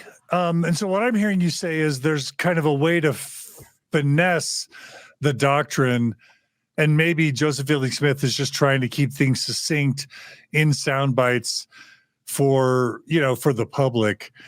But, if we're looking at the standard of complete honesty, of full disclosure, he's probably either intentionally or unintentionally leaving off important context or details that would give people maybe an impression that isn't fully accurate. That's what I heard you say. Yeah, I mean, this is to the media. Context is important. He's not saying this to Latter-day Saints. He's saying it to the media, because in his writings to Latter-day Saints, he's saying the exact opposite. In fact, in at least 2 or 3 of the books that I have, all of his books that he's ever written, but at least 2 or 3 of his published books, President Smith is saying that you need the priesthood and temple ordinances to achieve exaltation, the highest degree of glory. And in private or in public, he's saying the exact opposite to a non-Mormon journalist who's not going to take the time to track down these quotes from his published books. So all of this is just a public relations response to sort of get the church off the hot seat. Got it. All right. Well, let's talk about, if it's okay, let's talk about the magazine article from Jeff Nye in Look Magazine. Is that okay? Yeah. And I've got a screenshot here. Can you tell us what Look Magazine is and was? Yeah. Look Magazine is like Time and Newsweek today, or Life Magazine. Pretty large distribution. Huge distribution. And there was, if you want me to, John, I'll talk about the author who wrote this. Yeah. He's a young man in his early 20s named Jeff Nye, and grew up in Ogden, Utah. And his father was a prominent businessman in Ogden. Nye would have been, I think, born in the probably early 40s, 1940s, to give you a sense of his age. So he would have been early 20s in 1963 when this was published. And Jeff Nye went to BYU for a year and did not fit in at BYU. He was never orthodox in his beliefs. I don't think he served an LDS mission. I'm pretty certain he didn't. And he took classes, religion classes, from Daniel Ludlow and some other prominent religion professors. And he told some of his religion teachers that I'm not really into the church a whole lot. I don't really have a testimony. And it's the Negro doctrine that bothers me the most. And his mother and stepfather had been to Africa doing some charity work, I think, and undoubtedly brought back some of their views that influenced him, even though his mother and stepfather were very active Latter-day Saints. His father was not. So Jeff Nye has a difficult experience at BYU, doesn't really fit in. His professors describe him as a loner. He's aloof. And So he decides to leave. He contacts some of his professors and he said, I want to be a Yale or Princeton man. And you want to go to an Ivy League school. I'm too good for BYU. So one of his professors, Ludlow, the religion professor, he's asked to write him a letter. And Ludlow says, you're never going to get into Princeton or Yale. Don't even bother. And I don't know why you would ever say it to anybody, but that's what he told him. And Ludlow was wrong. He gets admitted into Princeton. And so he moves to Princeton, New Jersey in 1962. So he was at BYU in 61, 62, and then he goes to Princeton in 62. And he has an African-American roommate. So he had been thinking about civil rights. This is against the backdrop of Dr. King coming on board, 1960. There were these famous sit-ins at the Woolworths in North Carolina. So civil rights they're the freedom rides in 60, 61. And so the civil rights movement's really, really gaining steam. Jeff Nye, who had been lukewarm about Mormon theology and had been adversarial to the church's race teachings, decides that he wants to reach out and publish his thoughts on the subject. So he's at Princeton University and submits a piece, if you want to go back up to the screen here with the piece that he publishes. He submits it to Look magazine, and it's called Memo from a Mormon, in which a troubled young man raises the question of his church's attitude toward Negroes. And before we get into it, when this gets published, the BYU guys, they're worried. Who is this Jeff Nye guy, and why is he doing this? And we heard that he was one of ours. And then they start this conversation with all of his professors. Ernest Wilkinson, the president, sends out a memo to all of the professors wanting to know, how was this guy? Was he mentally unstable? They're just assuming that he's unstable because he would write this sort of piece. And what did you think about his intellect? Is he a smart kid? And Daniel Ludlow says that he's not that smart and implies that he has some mental health issues. His political science professor says, oh, he's really gifted. Well, he got into Princeton. Clearly, he's a good student, in spite of what Dean Ludlow is saying. So he writes this piece. It worries the church leaders. People in the church education system, they read the piece. This has a huge following. And they're really, really concerned about losing the young people of the church. They had been told by Lowell Bennion and others that if you don't change the Negro doctrine, you're going to lose the youth of the church. And so this high-profile article sends off alarm bells in church leadership about who Nye is and how do we bring him back into the church. It reminds me of Lowry Nelson. It's like a 1960s younger version of Lowry Nelson. Do you think there were any other public, magazine or newspaper eruptions by a disgruntled or liberal activist member between Lowry Nelson and Jeff Nye, or do you think this was the next major one, or do you know? This is the next major one. Okay. So it's not like a 20-year difference? A 20-year difference. And I should add that this is in October of 63. Yeah. So this is being published, 5 months after Hugh B. Brown's scandalous interview in the New York Times. So the brethren are feeling the hot seat from both Brown's, what he did with the New York Times, and also now with this Look magazine. And keep in mind the backdrop. The churches in Nigeria, they're worried about the criticisms from the media. And more importantly, they're worried about, of course, Governor Romney and his political ambitions. And neither Brown nor Nye are helping the cause. Got it. So are there some excerpts from the magazine article that we should read to get a sense for what Nye says or writes, or do you just want to summarize? Yeah, there's probably a couple things that we can do. I'm looking at the article here in front of me. It's so Jeff Nye goes on the record and he takes aim at the doctrinal authority in church leadership that he believes is most responsible for the ban. And he's probably right. It's Joseph Fielding Smith who's most responsible for the ban. So he characterizes him as an out-of-touch rube who couldn't seem to move with the times. And he said, he quotes Jeff Nye gets a hold of The Way to Perfection, this popular book that Apostle Smith had published in 1931 that John's holding up. And he starts to quote from it in this piece. including its most scandalous line where I'll quote from it. I'm not sure where it's at on your copy, John. Let's see here. It's, the very bottom of your copy right there. It says, the Latter-day Saints, so commonly called Mormons, have no animosity toward the Negro. Neither have they described him as belonging to an inferior race. This is Joseph Fielding Smith responding to Jeff Nye's quoting from The Way to Perfection. So Smith is in full denial that he ever said that. But obviously his own previous readings had shown that to be untrue. So he goes after Joseph Fielding Smith as this out-of-touch rube who can't move with the times. And I think the most jarring statement in this piece is he said that he's quoting President Smith and so forth, but Jeff Nye says that, I can't seem to find it at the moment, but he said that there you have it. The first column, bottom paragraph. The Negro is a junior partner in my church.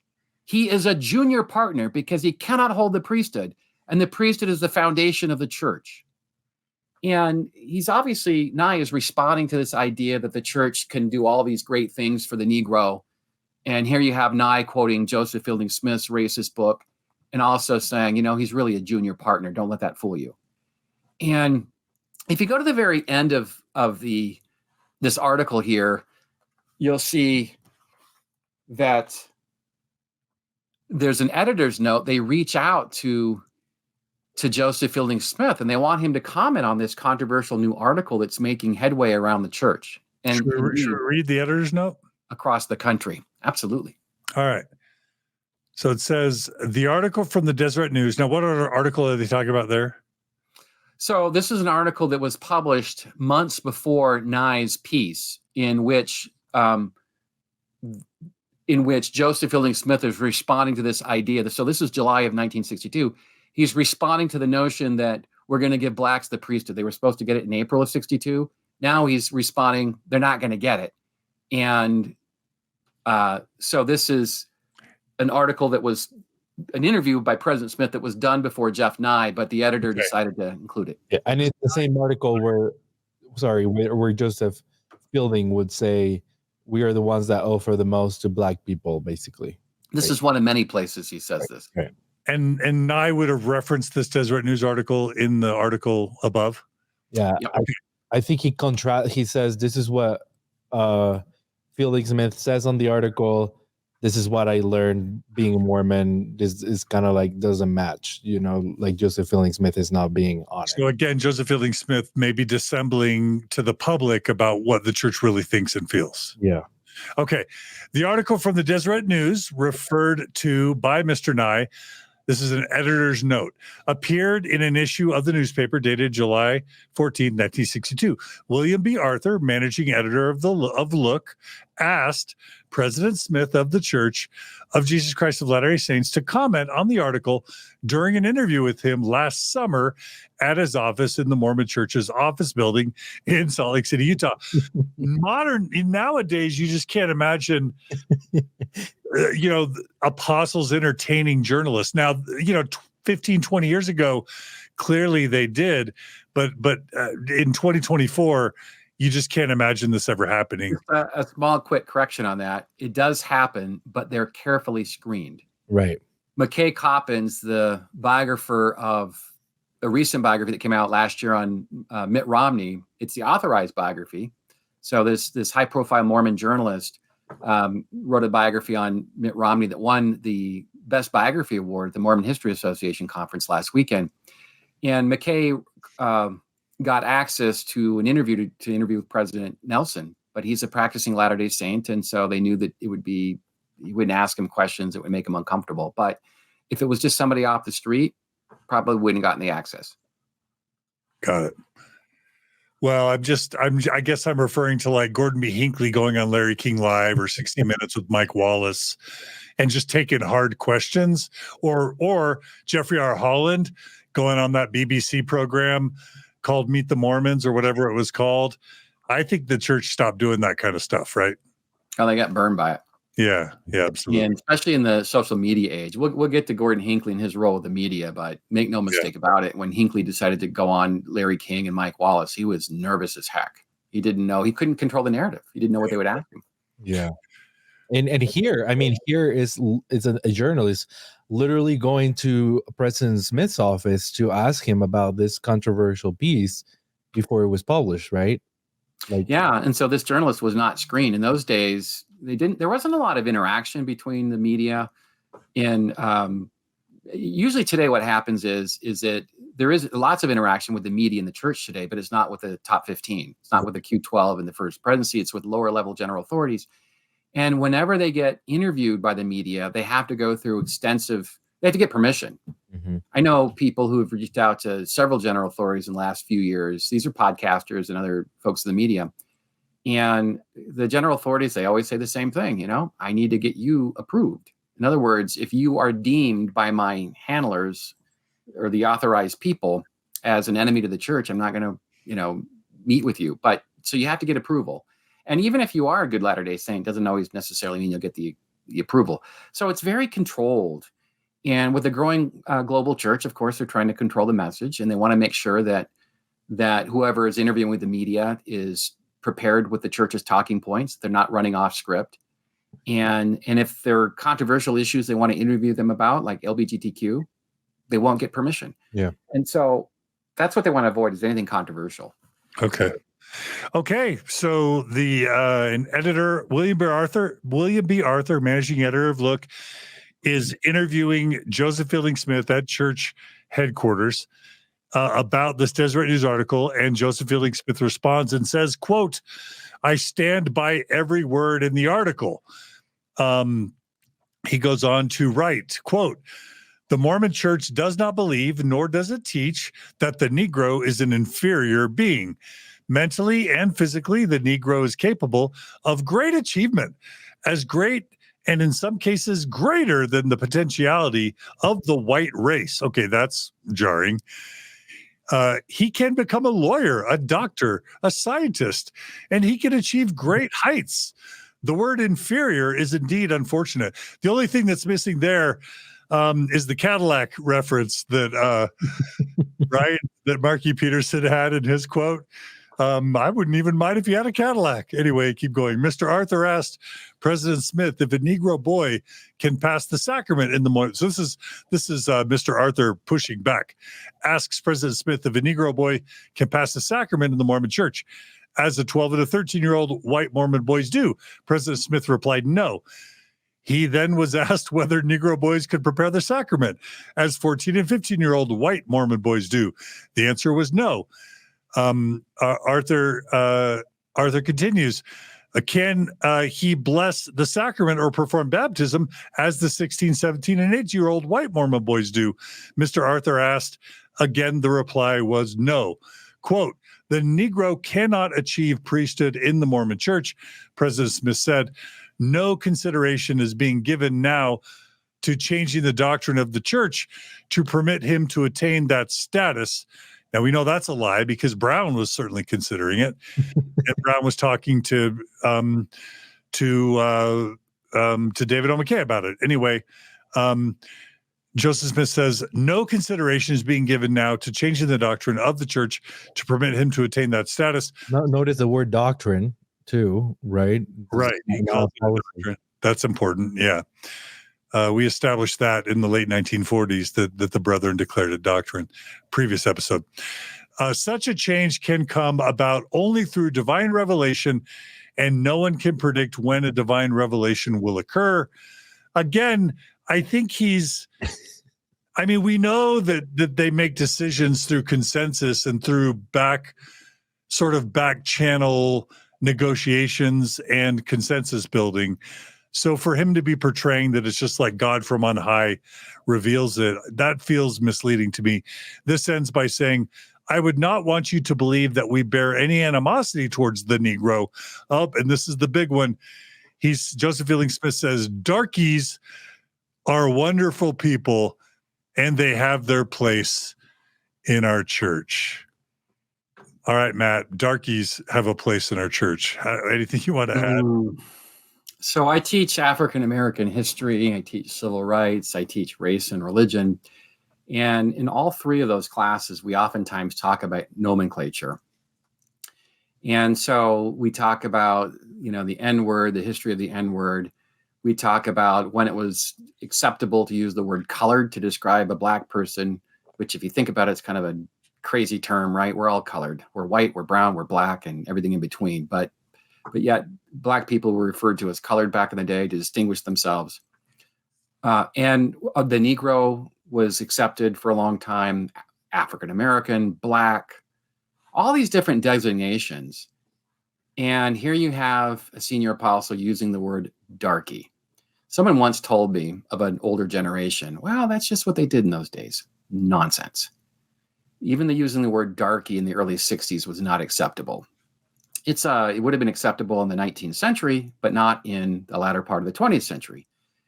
Darkie by itself is a term from minstrel shows where Black people and white people, mostly white people, but some Black people, when they try to reclaim this practice, they would go to these popular shows and white people would put really dark charcoal on their faces so they could dance in blackface.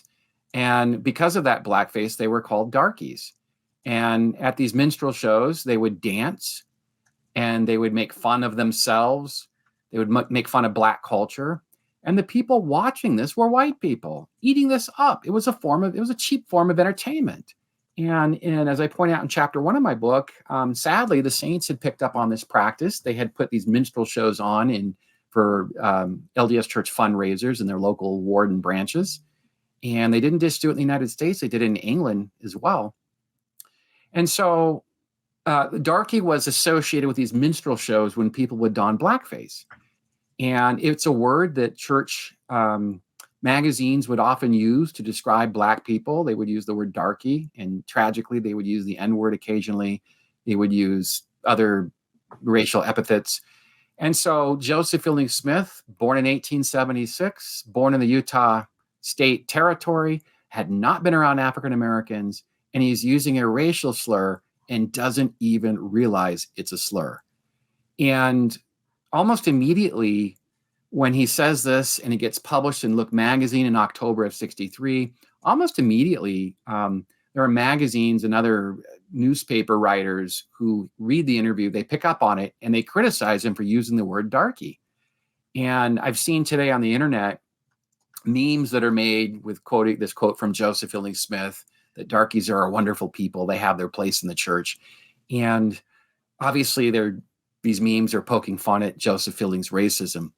And so, when you're not around Black people, when you're not familiar, when you're not reading Black literature, when you're not around even not just Black people, but diverse people in general, it's easy to accept these stereotypes because you haven't done the hard work of learning from somebody who has a different life's experience. So he's just kind of recounting a racial trope that had been used in church magazines and in the popular media, I should add. The popular 20th century media was also characterizing Black people as darkies.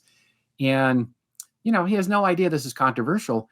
And it comes back to bite the church because there are some people, letters that I have in my research collection that both Latter-day Saints and non-Latter-day Saints, they write the general authorities. They're like, we read the interview. Why is he calling Black people darkies?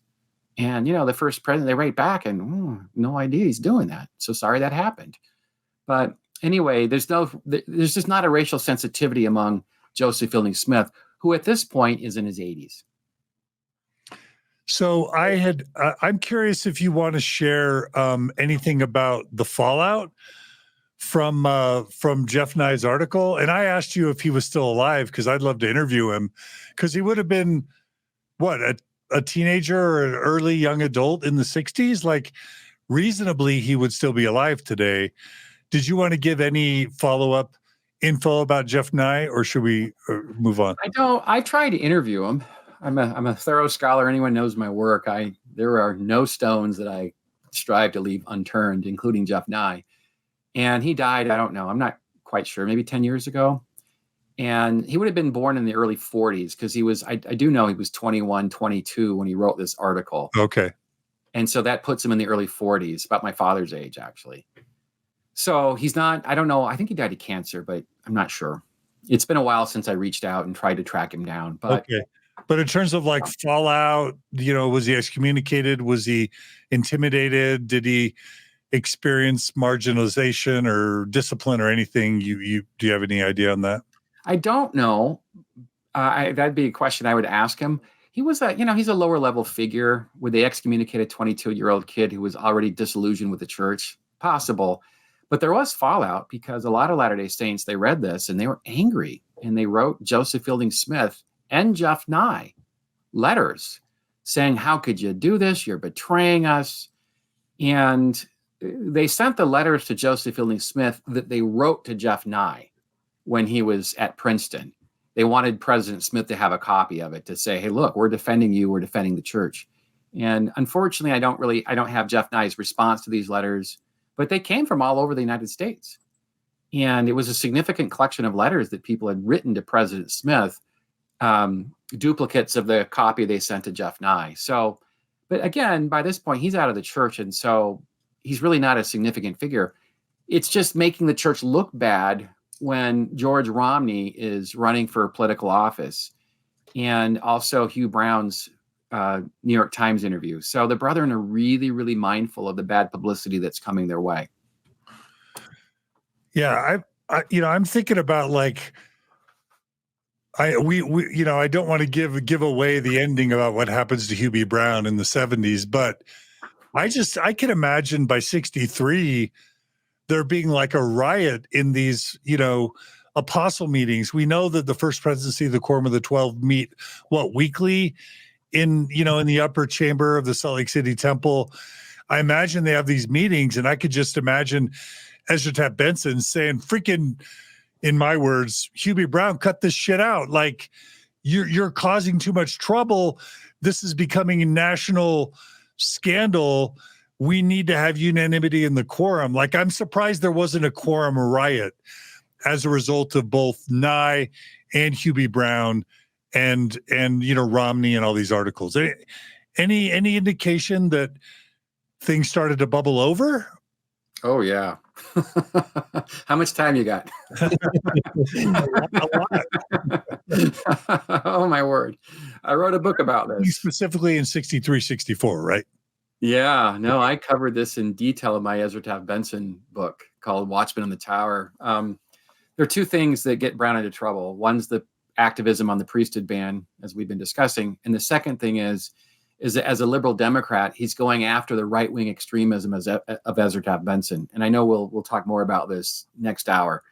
But in the fall of 1963, just about the same time the Look article is being published, Brown is encouraging an LDS congressman from Idaho named Ralph Harding, who is so tired of Benson's right-wing extremism, the conspiracy theories linked with the Birch Society, that Dr. King's a communist, the United Nations is full of communists, the fluoridated water that the country is now moving towards in the early 60s is really a communist plot to subvert public health. And Eisenhower's a communist, and John Kennedy and Lyndon Johnson. I mean, Benson becomes radicalized. And Brown, he writes him letters. You are harming the church. This is in the summer of 1963.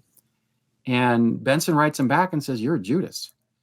And I mean, these are, pause for a moment. Let that sink in. You're a Judas. You're a traitor. And then Benson goes on to lecture Brown about his socialist ideas. That, socialism is essentially tantamount to communism in Elder Benson's eyes. And so they're trading these barbs in a series of letters in the summer of 63. And the church president has to intervene. And it got so bad that Brown was always trying to use others. I mean, I'm not making passing judgments. I don't think that I am. He's trying to take on right-wing extremism and the ban basically on his own. And when he doesn't get the success he wants, he relies on intermediaries to help him. And when Congressman Ralph Harding, this Democratic congressman from Idaho, heard a speech that Elder Benson had given at the John Birch Society, their 10th year anniversary meeting in 1963, in which Benson implies that his former boss, Dwight Eisenhower, who was President Eisenhower, Benson was his cabinet secretary, when he applies in the speech that Ike's a communist, I mean, Congressman Harding's beside himself. And so Congressman Harding goes to President Brown and he says, hey, I want to denounce Elder Benson on the floor of the United States Congress. Do I have your blessing? And Brown says, you could do the church a real service if you do that. And Congressman Harding is not dumb. He knows that this comes with significant political risks. He goes to a stake president, a guy named Milan B. Smith. And this is where relationships get really, really funky. Milan D. Smith used to work for Ezra Taft Benson when Benson was the agricultural secretary in Eisenhower's cabinet. So Milan B. Smith has a tie to Elder Benson. And so Congressman Harding goes to stake President Milan D. Smith in Washington, D.C. stake, and he says, hey, I'm going to give this speech tomorrow. I want you to know about it. Here's the speech. Go ahead and read it if you want. And President Milan D. Smith says the same thing that Hugh Brown said. You could do the church a real service if you give this. And so he gives the speech, and it sends off alarm bells. In the speeches, he's criticizing a senior apostle for calling Eisenhower a communist and for being associated with this fringy group called the Birch Society. And so the upshot is that it creates so much pandemonium in the Quorum of the 12 that they decide to send Ezra Taft Benson to be the mission president in Germany. We got to get him out of the country, they claim. And Benson feels like he's been stabbed in the back. Here I'm doing the Lord's work, and this is how you repay me? So they send him away to Germany for 2 years to get him away from politics. And to make matters even worse, that Joseph Fielding Smith, of all people, a theological conservative, but not a political radical. Those are two different things. And so even somebody as theologically as conservative as Joseph Fielding Smith, and also Fielding Smith's a conservative, but he's not radical.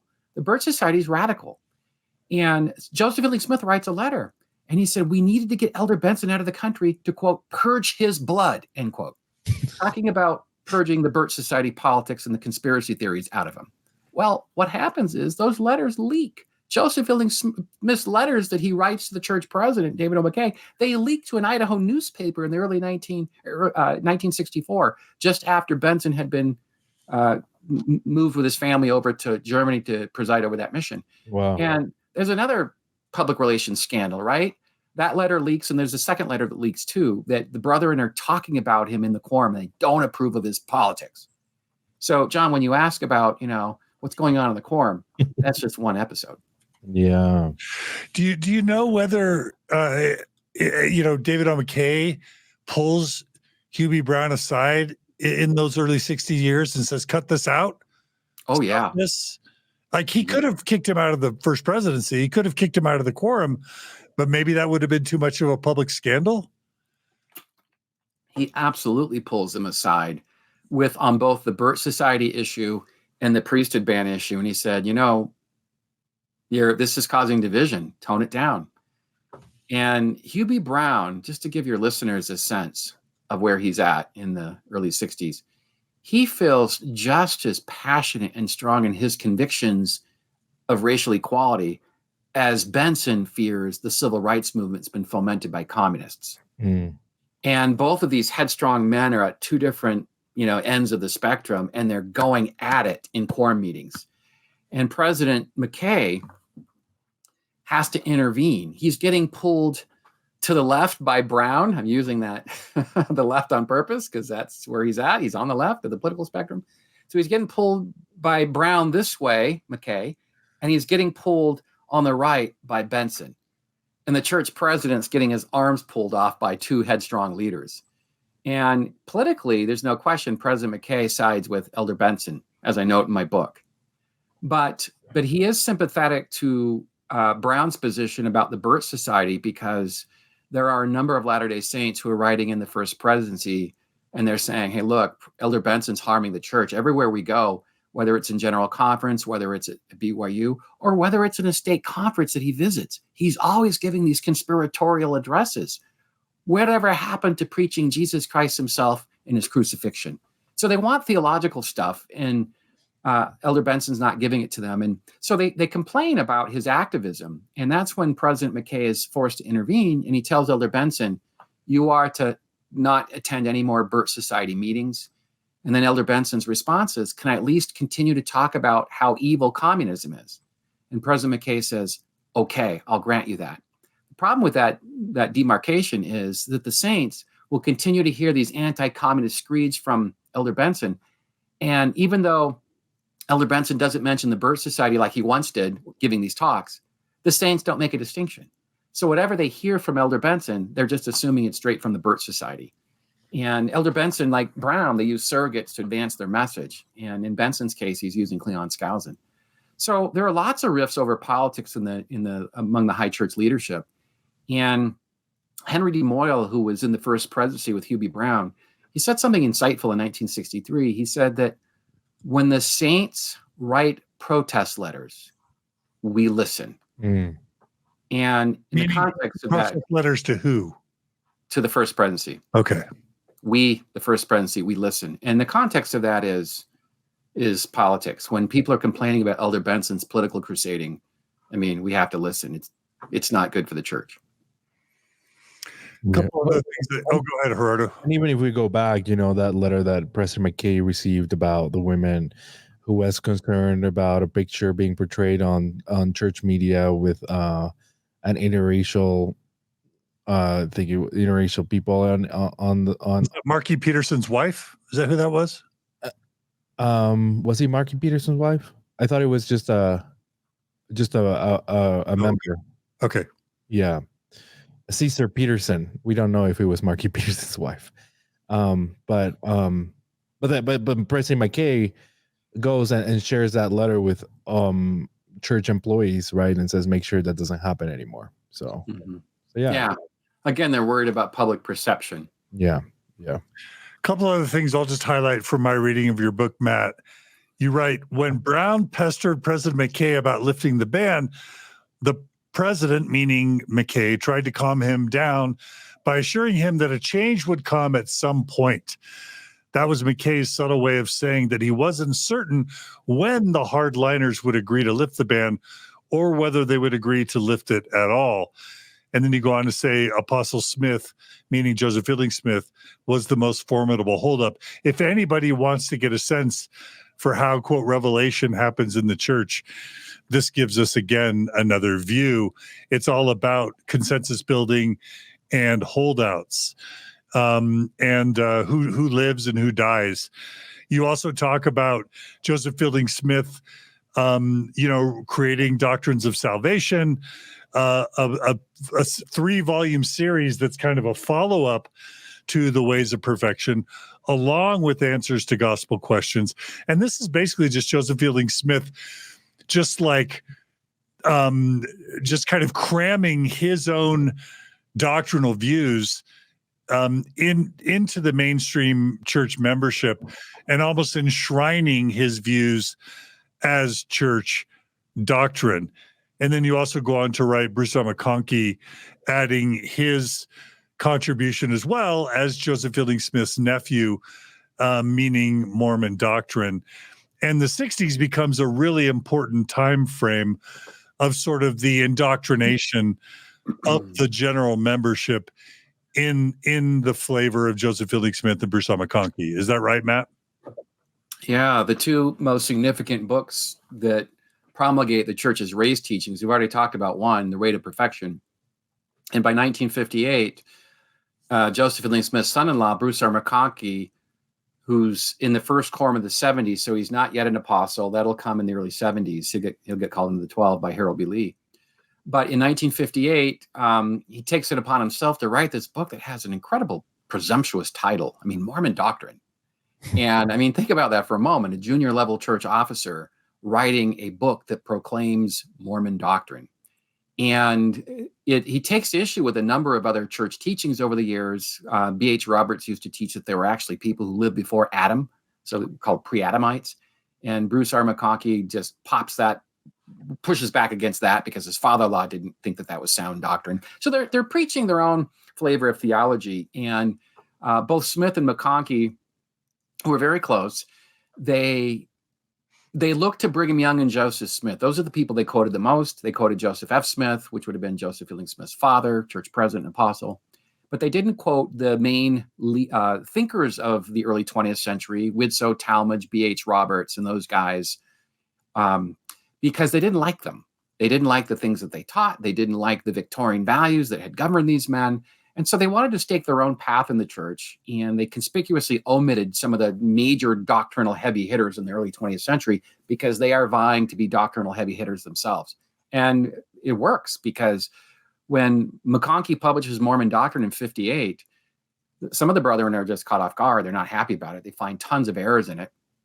And but it's an encyclopedic work. And so you can go to different entries like Negroes or Priesthood ban or whatever, and you can get a sort of a sense. And in Mormon Doctrine, Bruce R. McConkie doesn't hold back. He says that God favors racial castes, which is a nice way of saying God favors segregation. He talks about interracial marriage being a tantamount to racial degeneration. He says that Negroes are not equal to white people in the certain receipt of blessings. So he's saying it very honestly that black people are inferior to white people, and this is the way God wants it. So it's a really, really important book, and it's McConkie. Just for your listeners who may not know his personality, he's 6'5" tall. He's got massive hands, massive feet. He has a short crop crew cut. He's one of the most serious general authorities. He wasn't cracking jokes over the pulpit. He didn't smile much. In private, just to let your listeners know, he was not one-dimensional. In private, he was known to be a jokester. He had a remarkable sense of humor. But in public, he took on the personification of this Puritan minister or Old Testament minister who was called to preach repentance to the saints. And he was unrelenting in telling the saints when they didn't measure up.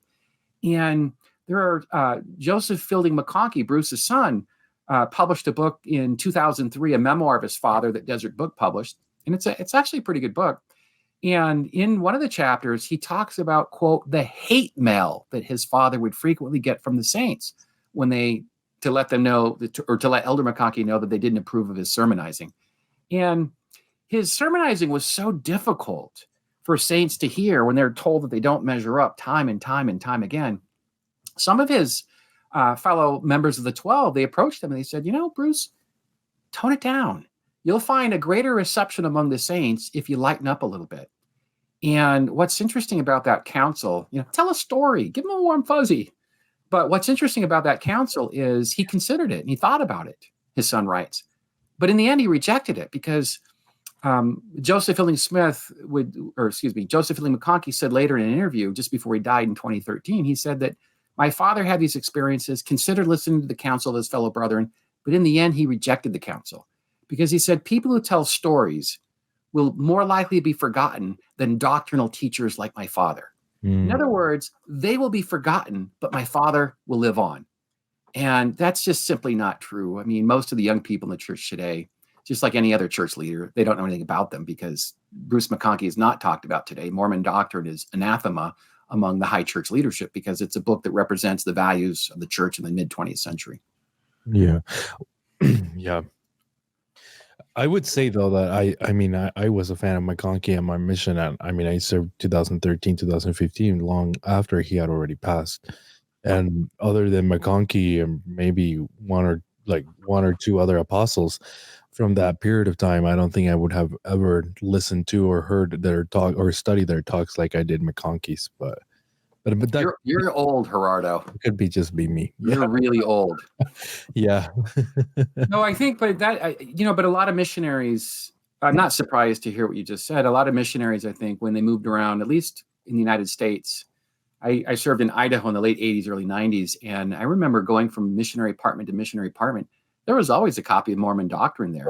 Right. And so the missionaries would consult it. Yeah. Yeah. It was a crucial part of my upbringing, as my viewers and listeners will know. All right. So, Matt, as we're coming up on the 2-hour mark, we want to keep these under 2 hours.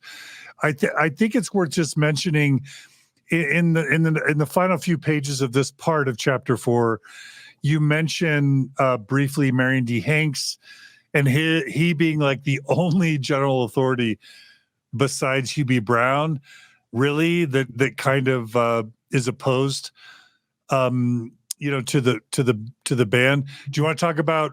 You want to introduce Marion D. Hanks really quick? Yeah, maybe we should end with this last segment, and becomes a nice segue to our next episode on civil rights, and we can get to Udall and Romney and how that plays out. Yeah. And also Ezra Taft Benson. Yeah. So the question is, why is Hugh B. Brown not able to get more people in his corner? Why can't he lift the ban in the early 60s? He's really trying hard, even to the point where he's speaking out to the press to garner their support. And you have to look at personalities. Hugh B. Brown is one of a very small group of people who don't support the ban. Some of the other brethren who had spoken out in years past, John Widsoe, Adam Benyon, they're now dead. So Hugh Brown is a sort of a lone voice in the high church leadership. And Marion D. Hanks, who was called into the general authority ranks about the same time as his close friend Bruce McConkie, who was a protege of Lowell Benyon, I might add, at the University of Utah Institute back in the day. And so Hanks was called into the leadership, and Hanks did not support the ban. He was definitely a moderate, but he wasn't a crusader like President Brown. He didn't have the authority he wasn't a member of the 12 or the First Presidency, so he didn't crusade actively or publicly. But privately, he made his views known. He told Harold B. Lee, for example, that I don't believe that Black people are inferior to white people. I just don't believe it. And so Marion Hanks is making his views known, and I have a private speculation that I'll go on record today, and that is Marion D. Hanks was a gifted person. He was well beloved among the saints. He was a magnificent journal writer, and he would have been called into the Quorum of the 12, in my opinion, had he not opposed the ban. That definitely was a litmus test. But Hanks had made his position known. He had befriended Black Latter-day Saints, so he knew personally how the ban had harmed them and how it had affected them. And President McKay would be a moderate. We've talked about this maybe, even though he couldn't lift the ban because of external reasons, he would have if he could have. And then Spencer W. Kimball, who would ultimately become the church president in 1973, when he's an apostle, he has strong misgivings about the ban. So there's another moderate voice. And the issue that we were running up against here is that the saints are being influenced not by the moderates or not by the liberals like Hanks and Brown, but by the conservatives who are the ones publishing about the ban. It's Joseph Fielding Smith's books. It's Bruce McConkie's books. Harold Lee's will write some things. It's those guys whose books are out there, and they're controlling the narrative of what the saints read. And so it's hard for President Brown to lift the ban when there's so much opposition. One last thought. It's not just the apostles promoting this. It leads to at least two high-profile Mormon apologists who write books themselves. A guy by the name of John Lund and another guy by the name of, Stewart, John J. Stewart. They both write apologetic books defending the ban as divine will. And Latter-day Saints will devour this stuff. They buy these books, and both of these books go through several reprint editions from the time they were published in the early 1960s up until the 1980s. So Hugh Brown is swimming upstream. He has too many people against him to lift the ban, and that's going to be his challenge as the decade moves along. He knows the ban needs to go, but yet how do you get buy-in from his colleagues? Do we have a sense if these apologetic books defending the ban were something on the brethren's mind that was influencing the hold-up in the lifting of the ban? Do we know? Yeah, a couple of apostles that I found in my research were using John J. Stewart's book, that when saints asked, they would say, hey, you got to read this book. Wow. And the Improvement Era, the official church magazine, it would later be replaced by the Ensign in 1970. But the Improvement Era would publish, several times a year, they would publish new LDS books that were printed or published, both by Bookcraft, which was a church-affiliated press, and also Desert Book, the church's own press. So they would highlight these new books in the Improvement Era. And with John J. Stewart's book, they said something that they promoted as an unvarnished look an unracist, unvarnished look at the church's teachings on race. And which is a tough word to use, unvarnished, unracist, because it's just full of racism. Yeah, for sure. I wanted to include this quote at the end of this section at the top of page 103. This is a quote from Glenn Pearson. And again, what's the book? Do you remember, Matt, Glenn Pearson's book? Yeah, it's a book on the Book of Mormon that he writes. Okay. And he writes, quote, "When a man raises the Negro issue, he really means that he does not believe we have prophets and are guided by God through divine communication." That kind of says it all, doesn't it? Yeah, and I should give just a quick little backdrop on Glenn Pearson. So there's a handful of faculty on the BYU religion department who there's a faction, and they're the right-wing, ultra-conservative faction. They're all Birchers. They're all conspiracy theorists. One would be Glenn Pearson. One would be Cleon Skousen. One would be a guy named Reed Bankhead. And the fourth one is a guy named Hiram Andrus. All four of those guys are very, very close to Ezra Taft Benson. And they don't believe in lifting the ban. They don't believe in civil rights.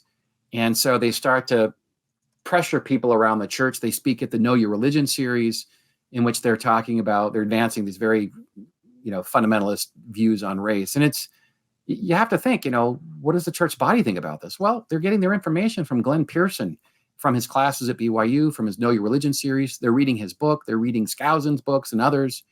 And they're just being indoctrinated with this anti-Black theology. And Hugh Brown is just beside himself. He doesn't know what to do to counter it. Yeah. Just one thing that it would be important before we just move on from these pages, John. I think there's like a very striking quote on page 102 about the moderates. And Matt, you already talked about Spencer Kimball as being one of the moderates. But it starts on where it says, "Then there were so-called moderates, including President McKay, Apostle Spencer W. Kimball." Do you want to read that, John? "Then there were so-called moderates, including President McKay, Apostle Spencer W. Kimball, and General Authority Marion D. Hanks. Perhaps no one was more conflicted over Mormon racial teachings than Kimball. He told his son Edward that the ban may have been a, quote, possible error. He visited South America in the 1950s and was moved by the number of Negro, quote, Negro, Latter-day Saints he met who anguished over the ban. Kimball knew that the exclusionary policy affected Black Mormons deeply, both spiritually and emotionally, and yet he wanted to uphold the teachings of the church. He once told a Latter-day Saint that there was, quote, no scripture to prove that the Negroes were neutral in the war in heaven, close quote.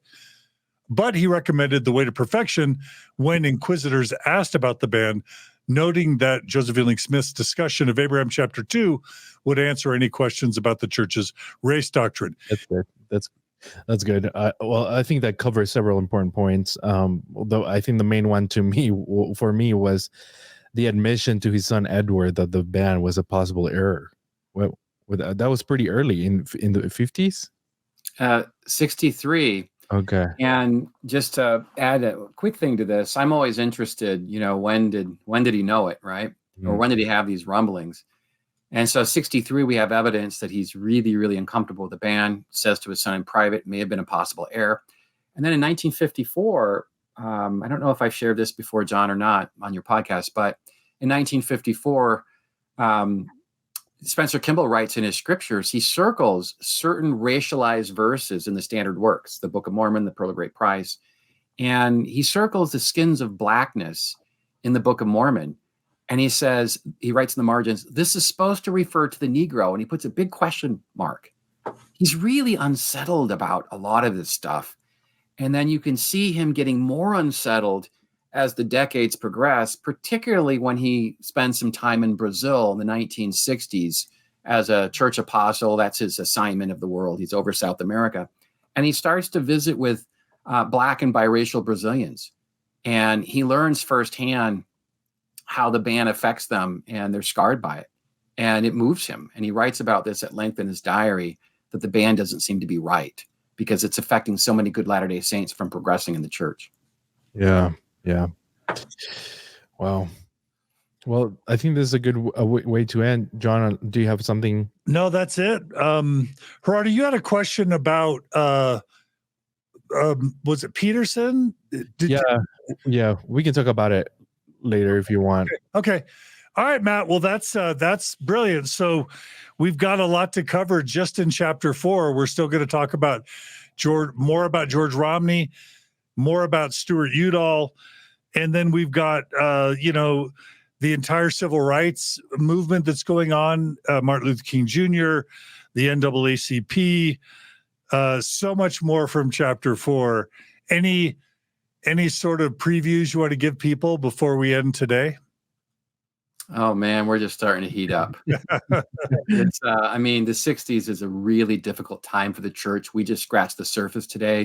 In the next couple of episodes, when we dive further into the civil rights movement with Dr. King, I'm going to talk about in the next hour how Dr. King views all of this, how the NAACP views all of this.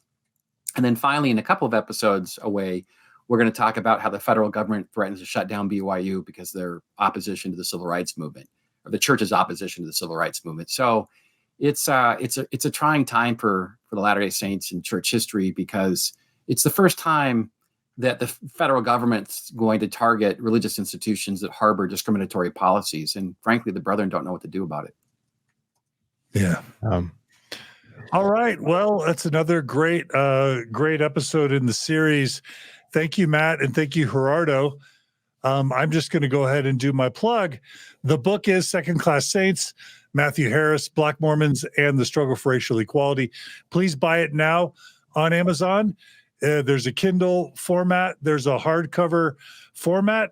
And Matt, you're saying there is an audio version coming, right?